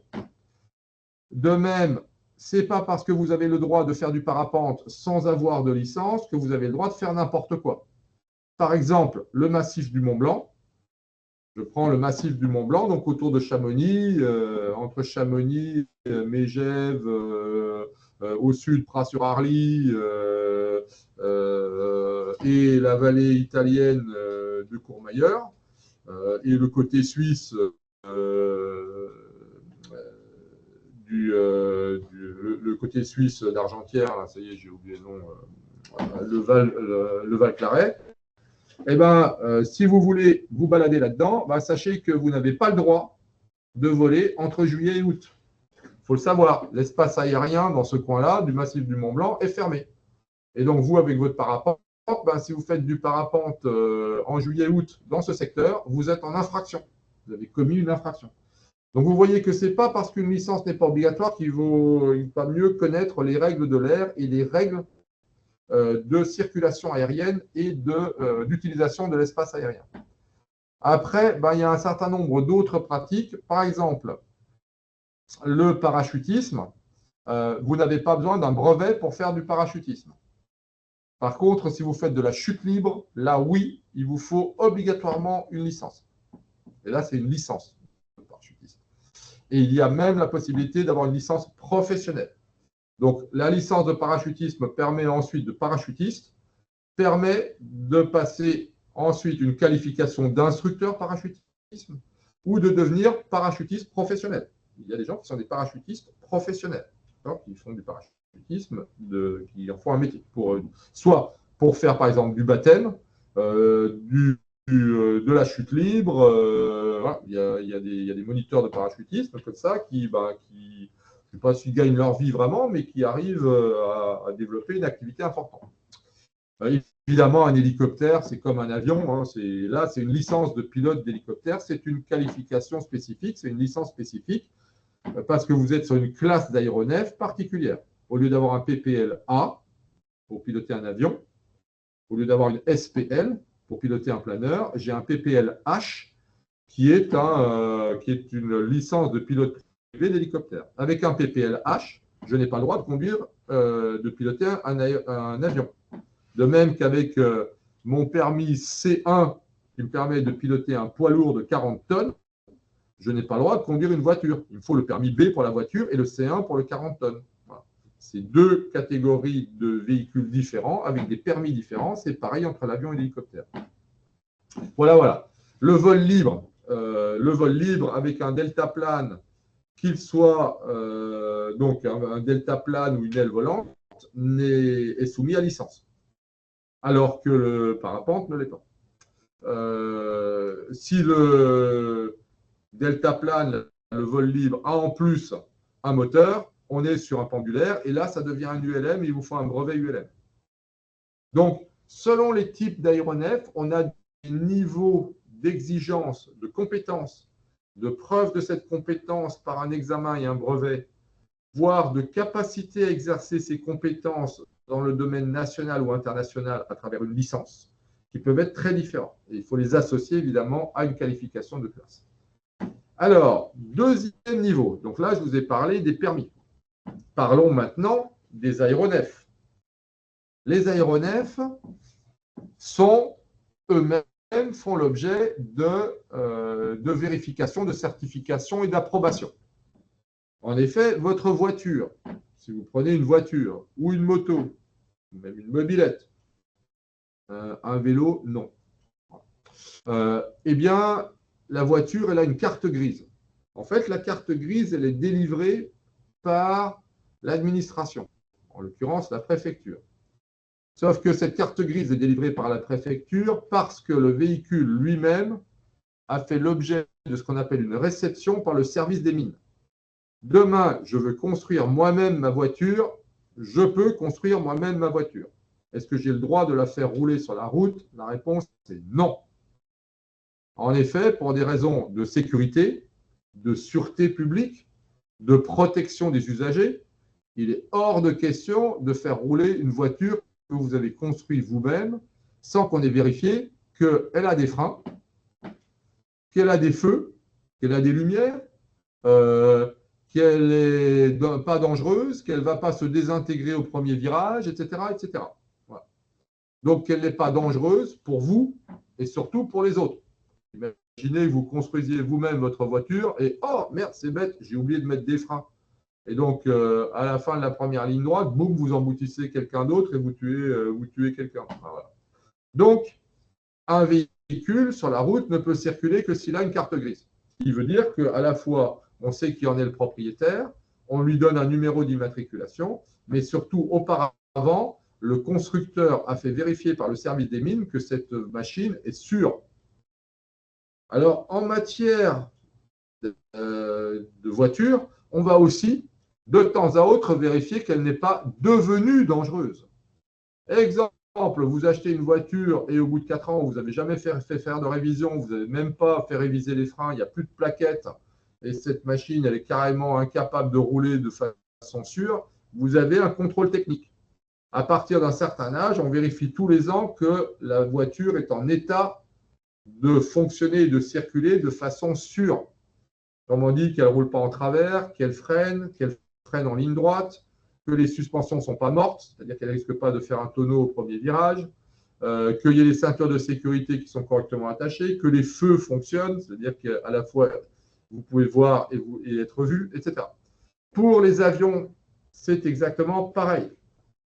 Les avions, les planeurs et les hélicoptères, la machine obtient ce que l'on appelle un certificat de navigabilité, qui veut dire que le constructeur de cet avion, de ce planeur ou de cet hélicoptère a présenté le prototype ou un modèle de série à la DGAC, que la DGAC a examiné et a décidé que cet engin était conforme à la réglementation en matière de sécurité. Il fait l'objet d'une homologation. D'autre part, tous les ans, on obtient un CEN, un certificat d'examen de navigabilité, c'est-à-dire que l'on doit prouver qu'il est correctement entretenu et que sa situation est bien conforme au modèle qui a été homologué au départ. On appelle ça de l'aviation certifiée. D'accord ? C'est ce qui est en titre de cette diapo, la certification. Donc, les aéronefs, les avions, les planeurs, les hélicoptères, c'est ce qu'on appelle du CS22, CS23, c'est Certified, je vais dire le S, Certified Surveillance, je crois. Voilà, CS22 pour les planeurs, CS23 pour les avions. Je ne sais pas quel est le numéro pour les hélicos, mais je vais le retrouver. Ces aéronefs sont certifiés. Dès le départ, on dit OK, ils sont sûrs, ils sont aptes au vol, on les autorise à voler chez nous. Donc, il faut obtenir évidemment un CDN aux États-Unis si vous voulez voler aux États-Unis. C'est-à-dire que la FAA aux États-Unis doit dire je suis d'accord pour que cet engin-là vole dans mon espace aérien. En France, on a un énorme avantage. Quand la DGAC dit c'est OK pour mon espace aérien, elle le fait au nom de l'EASA, c'est-à-dire que d'un seul coup, vous êtes homologué pour 31 pays. Vous ne l'êtes plus en Angleterre. L'Angleterre est sortie de l'Europe il y a 5 ans exactement. Et donc, 31 janvier 2020. Et donc, depuis 5 ans, non 4 ans, pardon, 31 janvier 2021. Et donc maintenant, ça fait 4 ans que si vous homologuez un avion en Europe, il y a l'EASA, vous êtes homologué dans les 27 pays de l'Union européenne, mais pas en Angleterre. Il faut aller voir les Anglais et obtenir une homologation pour l'Angleterre. Donc, la certification, elle est faite au départ. Et tous les ans, ensuite, on vérifie que vous n'avez pas laissé l'engin se dégrader. Autrement dit, il est toujours aussi sûr, il est toujours aussi conforme au modèle d'origine.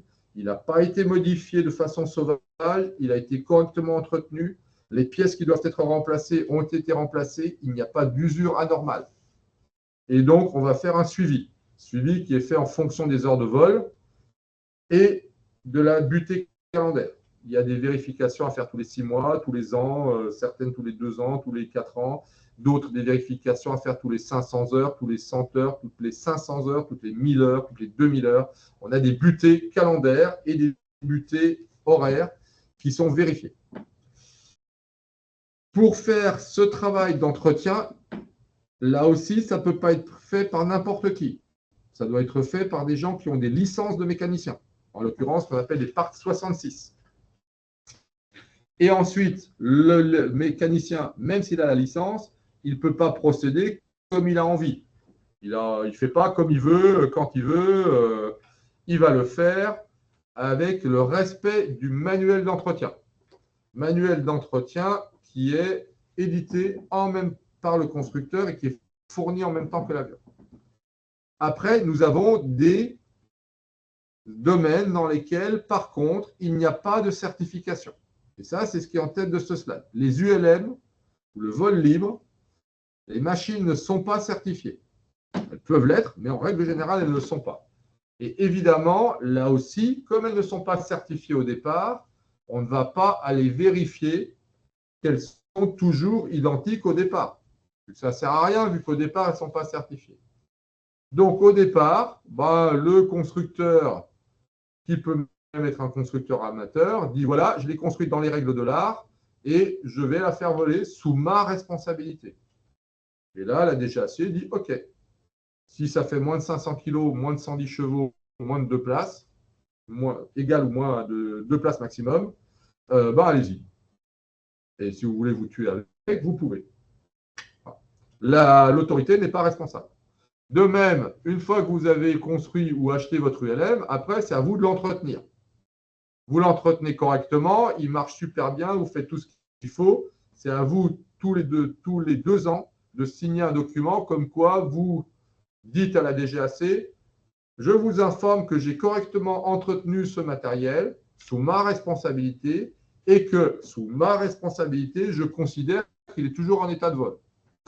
La DGAC vous dit, OK, j'enregistre votre déclaration. Mais si ce n'est pas le cas, vous allez vous tuer avec, c'est votre problème.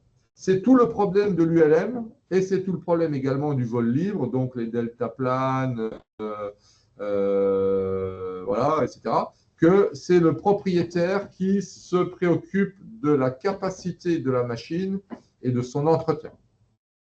Là, la puissance publique n'intervient pas.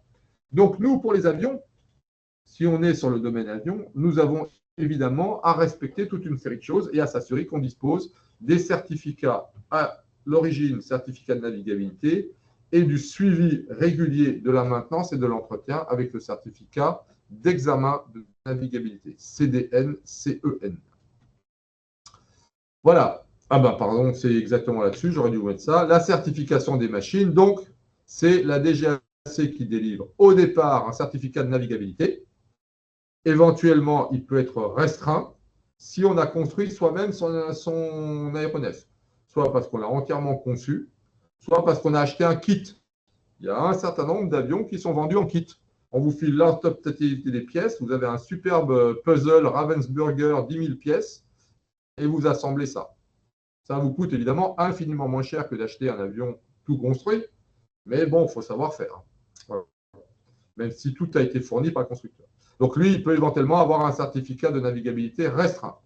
Alors, on a également des CNR, des certificats de navigabilité restreints un peu particuliers, notamment avec les avions de collection. En effet, il y a des avions anciens dont le constructeur n'existe plus.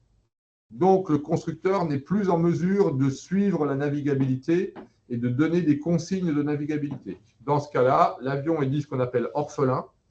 Il ne peut plus avoir de CDN, il a ce qu'on appelle un CNRA, donc un certificat de navigabilité restreint d'aéronef. Alors, il y a le CNRC, aéronef de collection. Il y a le CNSK, qui est le certificat de navigabilité pour les kits. Voilà. Bon, voilà, il y a un certain nombre de certificats restreints qui sont soit faits par des amateurs, soit des constructeurs qui n'existent plus. L'autre élément qui va permettre le suivi, donc ça c'est au départ, c'est le carnet de route, qui est un document légal obligatoire pour tous les aéronefs certifiés. Il n'y a pas de carnet de route obligatoire pour un ULM. Donc quand on achète un ULM d'occasion, on n'est jamais totalement certain du nombre d'heures de vol qu'il avait lorsque vous l'achetez. Pourquoi? Parce que le propriétaire n'est pas obligé d'avoir un carnet de route et le propriétaire n'est pas obligé d'inscrire dans le carnet de route la totalité des vols. Alors que sur un avion, un hélicoptère, un ballon, un planeur, le carnet de route est obligatoire. Il mentionne tous les vols avec le décollage, l'atterrissage, nature du vol, point de départ, point d'arrivée, commandant de bord, durée du vol. Il sert notamment à vérifier le nombre d'heures de vol de l'avion. Il sert à vérifier que l'entretien a été bien fait. Il sert à vérifier que tout est toujours en règle et que l'avion n'a pas dépassé la butée calendaire ou la butée horaire de ses entretiens et de ses réparations. Réparations qui doivent être faites avec systématiquement une autorisation de remise en service. Chaque fois qu'on touche à l'avion, il faut une APRS, une autorisation de remise en service. Ensuite, donc à l'exception des aéronefs de vol libre, donc les parapentes, les deltaplanes, les ailes volantes, des choses comme ça. Enfin, les ailes, ce n'est pas des deltaplanes, c'est des ailes pendulaires. Tous les appareils sont immatriculés. Alors, la nature et la structure de l'immatriculation est très variable. En France, c'est 5 caractères. F pour France, et ensuite l'immatriculation sur 4 lettres. Il n'y a pas de chiffres en France, il n'y a que des lettres. Par exemple, alors ça, c'est pas comme ça partout, hein. D'accord? Tous les avions américains commencent par N. Les États-Unis, c'est N. Voilà. La première lettre de l'immatriculation aux États-Unis, c'est N, suivi de 3 chiffres et 2 lettres. Tous les avions américains, c'est de 1 à 3 chiffres, plus 1 ou 2 lettres. Les actuelles immatriculations américaines, c'est toujours N, 3 chiffres, 2 lettres. En France, c'est F, 4 lettres. En Allemagne, c'est D, suivi de 4 lettres pour les avions et 4 chiffres pour les planeurs. La Belgique, c'est OO, suivi de 3 lettres. L'Espagne, c'est EC, suivi de 3 lettres. La Suisse, c'est HB, suivi d'un mélange de 3 lettres et chiffres. Donc, vous voyez, c'est très variable. Par contre, il y a quand même une règle en Europe, c'est 5 caractères au total. La Russie, c'est RA suivi de 5 chiffres. Donc, vous voyez que les immatriculations, ça peut être très, très différent d'un pays à l'autre. Par contre, ce qui est sûr, et toujours sûr, c'est que le premier ou les 2 premiers caractères vont correspondre à un pays. Donc, F pour la France, G pour l'Angleterre, HB pour la Suisse, D pour l'Allemagne, OO pour la Belgique, EC pour l'Espagne. Qu'est-ce qu'on a d'autre? I pour l'Italie. Mais alors après, ça peut devenir très, très, très bizarre, hein. Il y a des choses très curieuses. Les Pays-Bas, par exemple, c'est aussi un O quelque chose. Le Danemark, c'est OK. Voilà. Donc, vous avez des choses comme ça. Voilà. Ça se trouve facilement sur Internet. Pour l'annonce et pour toute la discussion radio, tout le dialogue avec le contrôle aérien, le dialogue entre aéronefs, entre pilotes et contrôle aérien, etc., se fait avec l'utilisation de l'alphabet aéronautique. Cet alphabet, vous devez absolument l'apprendre et le connaître. L'alphabet aéronautique fait partie de recommandations qui ont été mises en œuvre par l'OACI dès 1944. En effet, l'expérience a montré pendant la guerre qu'il y avait de fréquentes incompréhensions entre les pilotes et les contrôleurs, que le dialogue radio était de très mauvaise qualité, le son n'était pas bon. Non seulement le son n'est pas bon, mais l'information passait mal. Donc, l'OACI a décidé en 1900, très peu, parmi les premières décisions de l'OACI, de mettre en place un alphabet que l'on peut utiliser dans toutes les langues, quelle que soit la prononciation, quel que soit votre accent, il n'y a pas de confusion possible entre les différentes lettres. Donc, cet alphabet est donné là-dessous. Donc, alpha pour A, B, Bravo, C, Charlie, Delta, Echo, Foxtrot, Golf, Hotel, India, Juliette, Kilo, Lima, Mike, November, Oscar, Papa, Québec, Romeo, Sierra, Tango, Uniforme, Whisky, X-Ray, Yankee, Zulu. Voilà. Donc, ça, il faut le connaître parce que vous aurez des questions là-dessus dans le BIA. On va vous demander comment est énoncée la lettre N en alphabet OACI. Voilà. Et on va vous donner 4 choix. Et dans les 4 choix, il y en aura un qui sera bon, c'est November. Voilà. Par exemple, l'immatriculation qui est donnée juste au-dessus, là, F, G, H, I, J, eh ben, va s'énoncer lorsque vous appellerez le contrôle aérien. Bonjour, ici Fox, Golf, Hotel, India, Juliette. Et là, le contrôleur aérien va dire Fox India Juliet, passez votre message. Il va souvent utiliser la première et les deux dernières lettres de l'immatriculation s'il n'y a pas de confusion possible. Donc, vous allez dialoguer chaque fois avec le contrôle. Il va vous demander, le contrôle, vers quel terrain, quelle est votre destination? Et là, vous répondrez, ma destination est le terrain de Coulommiers, Lima Fox Papa Kilo. Parce que Coulommiers s'appelle LFPK. Et donc, on ne dira pas, je vais à... Alors, vous pouvez dire, je vais à Coulommiers. Là, le contrôleur vous dit, quel est l'indicatif de Coulommiers? Et là, vous répondrez, Coulommiers, c'est Lima Fox Papa Kilo. Ou je vais à Toussus-le-Noble, Lima Fox Papa Novembre. Je vais au Bourget. Le Bourget, Lima Fox Papa Bravo. Je vais, je ne sais pas où d'ailleurs, tiens.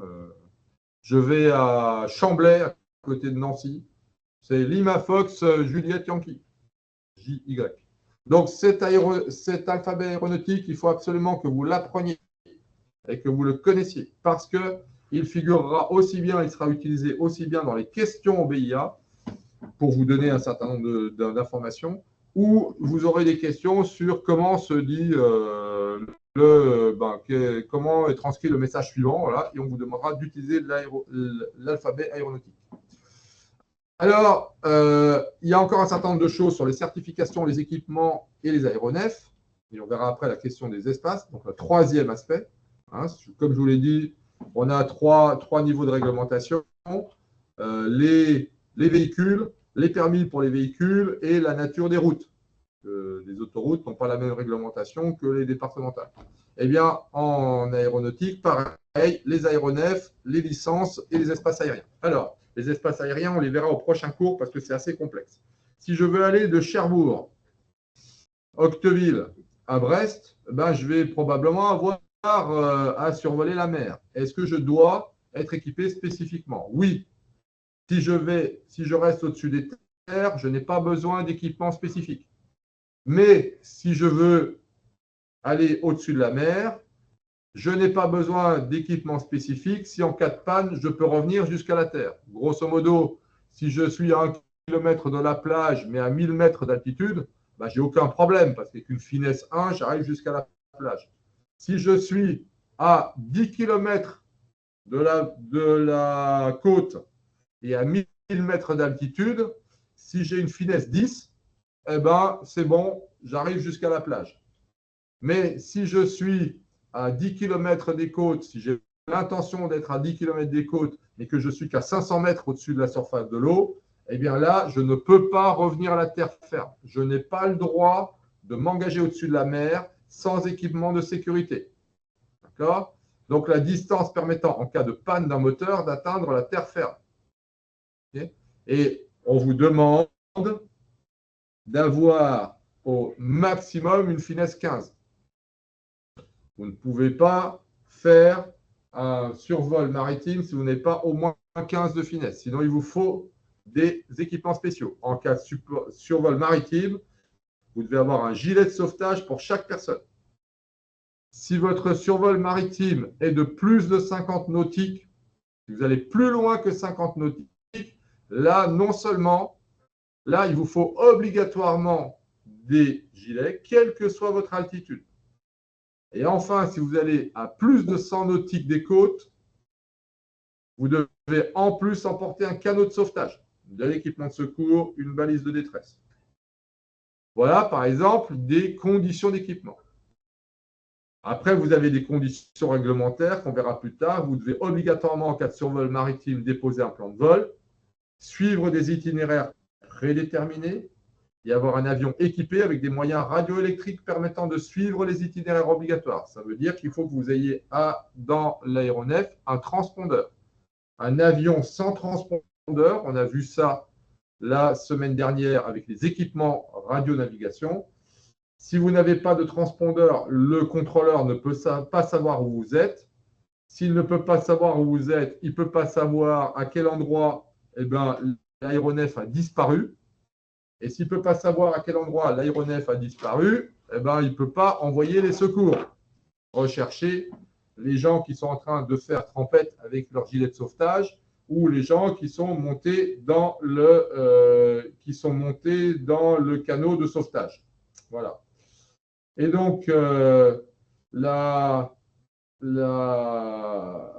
aïe, aïe, aïe, aïe. Excusez-moi, je viens de recevoir un message ennuyeux. Pompoum, d'accord. OK. Donc, la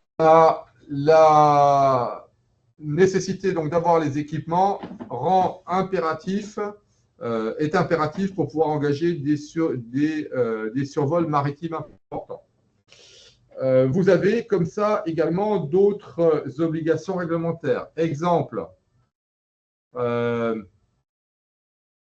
vous devez avoir des feux de navigation. Les avions doivent être équipés avec des feux de navigation obligatoires. Les feux de navigation, c'est un feu rouge à l'extrémité de l'aile gauche, un feu vert à l'extrémité de l'aile droite, un feu blanc à l'arrière de l'aéronef. Le feu blanc est souvent fixé en hauteur sur la dérive. Et donc, ces feux, vous pouvez très bien les allumer de jour. Vous avez la possibilité de les allumer, surtout si la visibilité éventuellement est réduite, qui vous permet d'être vu. Et ces feux sont obligatoires, non seulement obligatoires, mais vous devez obligatoirement les allumer dès lors que vous volez de nuit. Vous ne pouvez pas engager de vol de nuit si l'un des 3 feux ne marche pas. C'est no go. Par contre, de jour, si l'un des 3 feux ne fonctionne pas, ce n'est pas grave. Vous pouvez quand même voler. Okay. Feu vert, feu rouge, feu blanc. Et vous devez avoir un feu à éclat. Maintenant, c'est une obligation partout. Alors, feu à éclat ou feu clignotant rouge, comme vous avez ici au sommet de la dérive de cet avion. Vous devez avoir un feu clignotant en haut de la dérive, sur le dos de l'avion, sous l'avion. Il peut être à éclat ou un feu rouge clignotant, mais vous devez avoir un feu à émission intermittente et lui, il doit être allumé tout le temps, de jour comme de nuit. Vous avez l'intention de partir un vendredi soir. Vous risquez d'arriver de nuit. Là aussi, votre aéronef doit avoir des équipements. En effet, si vous volez de nuit, il vous faut plusieurs choses. Premièrement, un éclairage de bord et il faut que l'avion soit équipé avec les instruments minimums pour le vol de nuit. Alors, vol de nuit, ça veut dire obligatoirement un VOR. Si vous n'avez pas de VOR, si vous n'avez pas de radionavigation, vous n'avez pas le droit de voler de nuit. Vous devez avoir des feux de navigation qui fonctionnent tous. Vous devez avoir un tableau de bord éclairé. Et pas avec une lampe de poche. Le tableau doit être éclairé par un éclairage structurel de l'avion. Enfin, si vous avez l'intention de voler de nuit, vous avez l'obligation de voir le sol. Vous ne pouvez pas voler de nuit si la météo ne vous permet pas de voir le sol ou s'il y a des précipitations.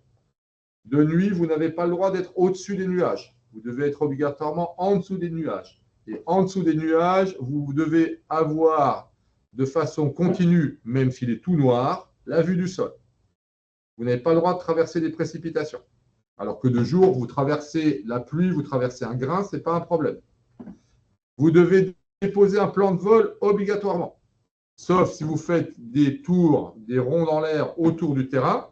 Mais si vous ne faites pas des ronds dans l'air autour du terrain, vous devez déposer un plan de vol pour aller d'un point A à un point B.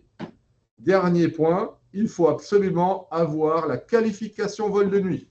Vous n'avez pas le droit de voler de nuit si vous n'avez pas appris à voler de nuit. Donc, le vol de nuit est une qualification. Alors, la nuit, en aéronautique, c'est une définition très précise. C'est lorsque le soleil se trouve 6 degrés en dessous de l'horizon. OK ? Donc, le soleil n'est pas encore levé, mais c'est déjà le jour, parce qu'il fait clair. Et le soleil est déjà couché, mais il fait encore clair lorsque le soleil est 6 degrés derrière l'horizon. Alors, il y a une règle approximative, assez facile. Nous, ici, à 45 degrés de latitude nord, au niveau de Paris, de la région parisienne, on est à 50 degrés nord, on est à 49 degrés nord exactement. Dans ces régions-là, on va dire entre 40 et 55 degrés de latitude nord, grosso modo, la nuit aéronautique, c'est 30 minutes après le coucher du soleil, ou le jour aéronautique commence 30 minutes avant le lever du soleil. Plus on va à l'ouest, évidemment, plus ça décale.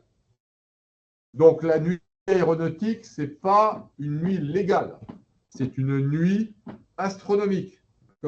Elle est calculée avec l'heure réelle du coucher du soleil à l'endroit où vous vous trouvez. Le soleil se couche 20 minutes plus tôt à Strasbourg et se couche environ un quart d'heure plus tard à Brest. Il y a 35 minutes de décalage dans le coucher du soleil entre Strasbourg et Brest. Donc, si je pars de Brest, même si l'heure légale à Strasbourg est la même qu'à Brest, l'heure de coucher du soleil n'est pas la même. Et oui, parce que l'ombre de la nuit, elle avance d'est en ouest. Voilà. De même, si je vais décoller à Strasbourg, que je me pose à Brest, eh bien, le coucher du soleil sera 35 minutes plus tard à Brest qu'à Strasbourg. Le soleil sera couché bien avant à Strasbourg qu'à Brest. Mais pour voler de nuit, il me faut une qualification de nuit. Après, par exemple, on peut se poser d'autres questions sur les équipements des aéronefs. Est-ce que je dois avoir un parachute? La réponse est non pour les avions de voyage, de formation, etc. Le parachute n'est obligatoire que pour l'aviation sportive. Aviation sportive, c'est la voltige. Là, oui, le pilote doit être équipé d'un parachute. En cas de rupture de la structure, il doit pouvoir sauter avec un parachute. Le planeur était autrefois de l'aviation sportive jusqu'en 2023. En 2023, le ASA a décidé d'unifier la réglementation. En effet, il y avait des pays comme la France qui faisaient qu'en planeur, on avait un parachute obligatoire, alors qu'il y avait d'autres pays comme l'Angleterre où ça ne l'était pas. Il y avait des pays comme l'Allemagne où ce n'était pas obligatoire. Il y avait des pays comme la Belgique où c'est obligatoire. Voilà. Donc, c'était un peu le bazar. Alors maintenant, le ASA a décidé que pour le planeur, ce n'était pas obligatoire. Par contre, la Fédération française de vol en planeur recommande aux clubs de continuer à utiliser des parachutes. Donc, la plupart des clubs continuent à les utiliser. On ne sait jamais, même si ça n'est pas obligatoire. Est-ce que je suis obligé de prendre de l'oxygène? Alors, malheureusement, ce qui est écrit là-dessous est faux. Il faut que je le mette à jour. Ça a été modifié là aussi en 2022. Aujourd'hui, c'est simple. Si un avion est pressurisé, évidemment, je n'ai pas besoin d'oxygène. Pourquoi est-ce que je peux avoir besoin d'oxygène? Parce que si je monte haut en altitude, la pression atmosphérique diminue. La quantité d'oxygène disponible dans l'air diminue. Et je risque d'avoir ce qu'on appelle le mal aigu des montagnes, l'hypoxie. Autrement dit, moi, pilote, je n'ai plus assez d'oxygène pour faire fonctionner mon cerveau. Ça peut déboucher sur des choses graves, de la désorientation. Ça commence par du mal de tête. C'est très insidieux, c'est très vicieux l'hypoxie. C'est très difficile à détecter. Ça va commencer par des troubles oculaires, des sensations de vertige, du mal de tête et de la perte de connaissance. Et pour un bon nombre de personnes, ça va direct à la perte de connaissance sans signe préalable. Donc, vous imaginez qu'un aéronef que je suis en train de piloter, boum, je tombe dans les pommes. Eh bien, la suite du programme, elle n'est pas très jolie. Surtout que j'ai très peu de chance de me réveiller, même si l'avion redescend. Une fois qu'on est tombé dans les pommes par hypoxie, la sortie de l'évanouissement hypoxique, elle est très lente, très longue. Il faut rester plusieurs minutes à nouveau dans une atmosphère au niveau de la mer avant que l'individu qui est tombé dans la pomme n'en ressorte. Donc évidemment, si vous perdez connaissance, l'avion il va direct au sol. Une fois qu'il est au sol, vous êtes mort longtemps avant de vous réveiller. Voilà. Alors aujourd'hui, si l'avion n'est pas pressurisé, il est obligatoire d'emporter de l'oxygène dès lors que l'on monte au-dessus de 10 000 pieds. C'est fini le FL 125, c'est FL 100. Alors, équipement respiratoire obligatoire si l'on monte au-dessus de 10 000 pieds, c'est-à-dire 3 000 mètres. Obligatoire pour les pilotes à condition de monter au-dessus de 10 000 pieds. Obligatoire pour les pilotes et les passagers à partir de 11 000 pieds. Donc, tous les aéronefs maintenant. Alors, si je monte au-dessus de 10 000 pieds pendant moins de 30 minutes, mais que je redescends avant les 30 minutes, je peux ne pas l'utiliser. Mais c'est entre 10 000 et 11 000. Si je monte au-dessus de 11 000 mètres, je dois l'utiliser obligatoirement pour les pilotes. 11 000 pieds, pardon. Je dois l'utiliser obligatoirement pour les pilotes, mais pas obligatoirement pour les passagers, à condition de revenir en dessous de 11 000 pieds en moins de 30 minutes. Et si je dépasse 12 000 pieds, quel que soit le temps, même si c'est quelques minutes seulement, c'est obligatoire pour tout le monde, quel que soit le temps que l'on reste au-dessus de 12 000 pieds. Qu'on y reste en permanence ou seulement quelques minutes. Donc ça, je remettrai à jour parce que la réglementation a changé il n'y a pas longtemps. Attention, ne pas utiliser d'oxygène en atmosphère à haute altitude est très dangereux. Troubles visuels, picotements, vertiges, perte de connaissance. Ok. Tout ça va être un danger immédiat et très important pour la sécurité de l'aéronef. Tout est modifié, tout va mal, les sensations vestibulaires, tout est perturbé et surtout, ça débouche sur de la perte de connaissance, c'est-à-dire la mort. C'est clair. Voilà. Le pilote se demande s'il est bien raisonnable de partir vendredi soir de Cherbourg pour aller à Brest. Alors, on va faire du bon sens. On va regarder la réglementation aérienne. La réglementation aérienne dit des choses très simples. Un aéronef ne sera pas conduit de façon négligente ou imprudente, pouvant entraîner un risque pour la vie ou pour les biens intérieurs. Autrement dit, si vous préparez mal votre vol, vous vous retrouvez dans une situation délicate, eh bien, vous êtes en infraction. Parce que vous avez décidé de conduire votre aéronef de façon imprudente.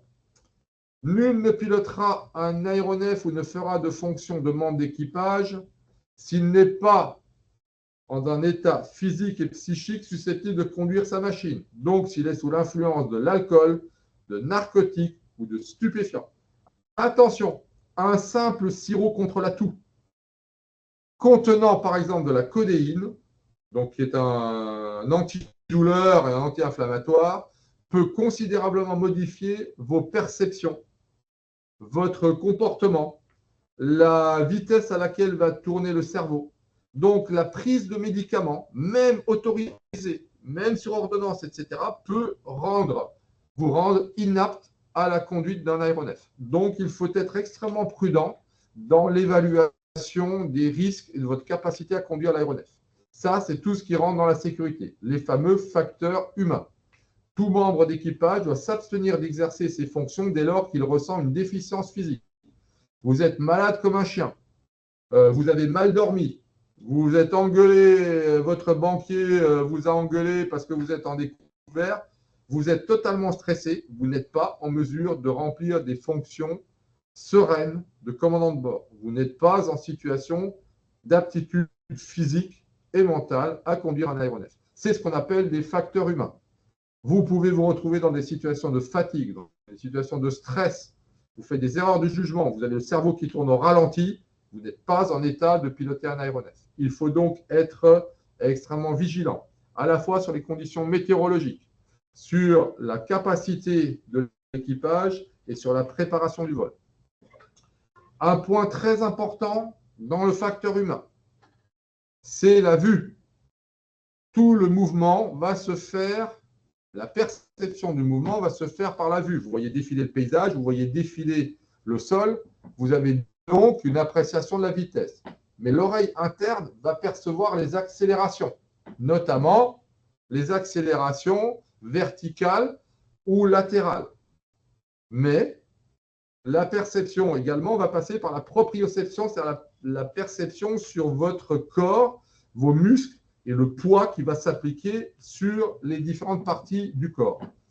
Malheureusement, il y a toute une série de choses qui vont diminuer cette perception, notamment la fatigue, le stress, un certain nombre de produits. L'alcool, c'est ravageur. L'alcool détruit beaucoup de récepteurs proprioceptifs et de récepteurs du mouvement. Il va réduire le champ visuel. C'est un des pires produits, l'alcool, en termes de capacité à conduire ou à piloter. Un certain nombre de stupéfiants ou de produits pharmaceutiques dérivés de morphine ou d'autres choses dans ce style-là vont modifier la perception. La perception est de toute façon quelque chose de pas fiable. Vous avez aussi ce qu'on appelle des illusions sensorielles.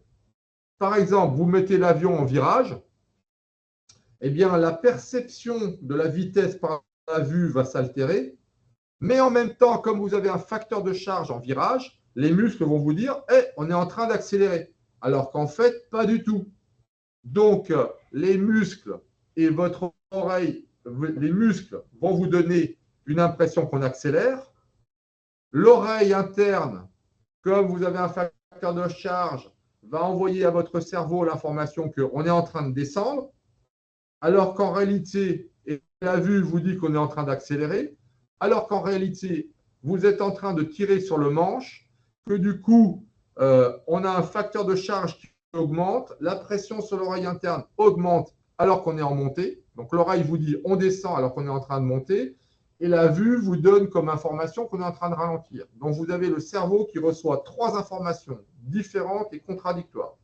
Eh bien en général, ça ne se passe pas bien et ça se termine assez souvent par un sachet papier et un dégueulis. C'est souvent ça, cette contradiction entre plusieurs informations qui arrivent au cerveau qui provoque le mal de l'air et qui rend les gens malades. En plus, pour le pilote, même si lui il finit par s'habituer et le cerveau commence par prendre l'habitude de recevoir des informations contradictoires, le pilote va se trouver à devoir prendre des décisions qui ne vont pas être forcément les bonnes. Il pense qu'on est en train de ralentir, alors qu'en réalité, il pense qu'on est en train d'accélérer, alors qu'en réalité, on a le nez vers le haut et qu'on est en train de ralentir. Donc, la vue n'est pas du tout un bon moyen de piloter. Dans ce cas-là, les instruments vous donnent la bonne information parce que lui, l'anémomètre, il ne se trompe pas. OK ?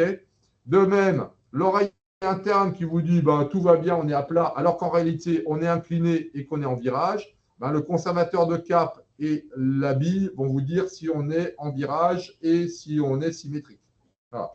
Donc, il faut faire très attention qu'il faut non seulement être en capacité d'avoir des récepteurs qui fonctionnent correctement, mais même quand ils fonctionnent correctement, ils peuvent éventuellement vous envoyer des informations fausses. C'est ce qu'on appelle les illusions sensorielles. On les verra d'ailleurs ensemble dans l'aéronef au cours du vol de découverte. Je vous ferai remarquer un certain nombre d'illusions sensorielles faciles, simples à déclencher, mais qui vous permettront de comprendre la nature du problème. Nous atteignons dans 1 minute la fin de cette partie, de cette première partie de navigation sécurité. Donc, nous avons vu que l'avion doit être sûr, le pilote doit être qualifié, l'avion doit être correctement équipé, il doit être correctement contrôlé, il doit être certifié, il doit être entretenu, il doit être correctement équipé en fonction de la nature du vol, selon que l'on vole au-dessus de la mer, selon qu'on vole de jour ou de nuit, selon qu'on vole en montagne ou en haute altitude. Voilà, tout ceci concerne la capacité du pilote et la capacité de l'avion. Nous avons vu également que le pilote doit faire très attention, même s'il a sa licence et son brevet, il doit aussi être en capacité physique d'exercer les privilèges de son avion. Nous allons aborder la semaine prochaine, c'est-à-dire le 12 février, la partie espace aérien. Donc, cette fois-ci, la 3e partie de la réglementation, celle qui fait que sur les routes, on a des différences entre les rues, les routes, les départementales, les nationales, les autoroutes. On ne va pas avoir la même possibilité de circuler sur ces différents espaces. Eh bien, en l'air, il y a des espaces aériens pour lesquels il y a un certain nombre de règles qui vont s'appliquer et que l'on va examiner grâce à la préparation de la navigation. On va justement aller regarder comment sont représentés les espaces aériens et les cartes. Donc, je vous souhaite une bonne soirée et je vous dis à la semaine prochaine. pour la suite de ce cours sur la navigation, la réglementation et la sécurité. Et donc, nous traiterons les espaces aériens, la circulation aérienne, les méthodes de navigation que nous pourrons examiner la semaine prochaine, après avoir fait très rapidement en début de cours un petit bilan sur l'état des inscriptions. Voilà, je vous souhaite une bonne soirée, j'arrête l'enregistrement et je vous dis à la semaine prochaine.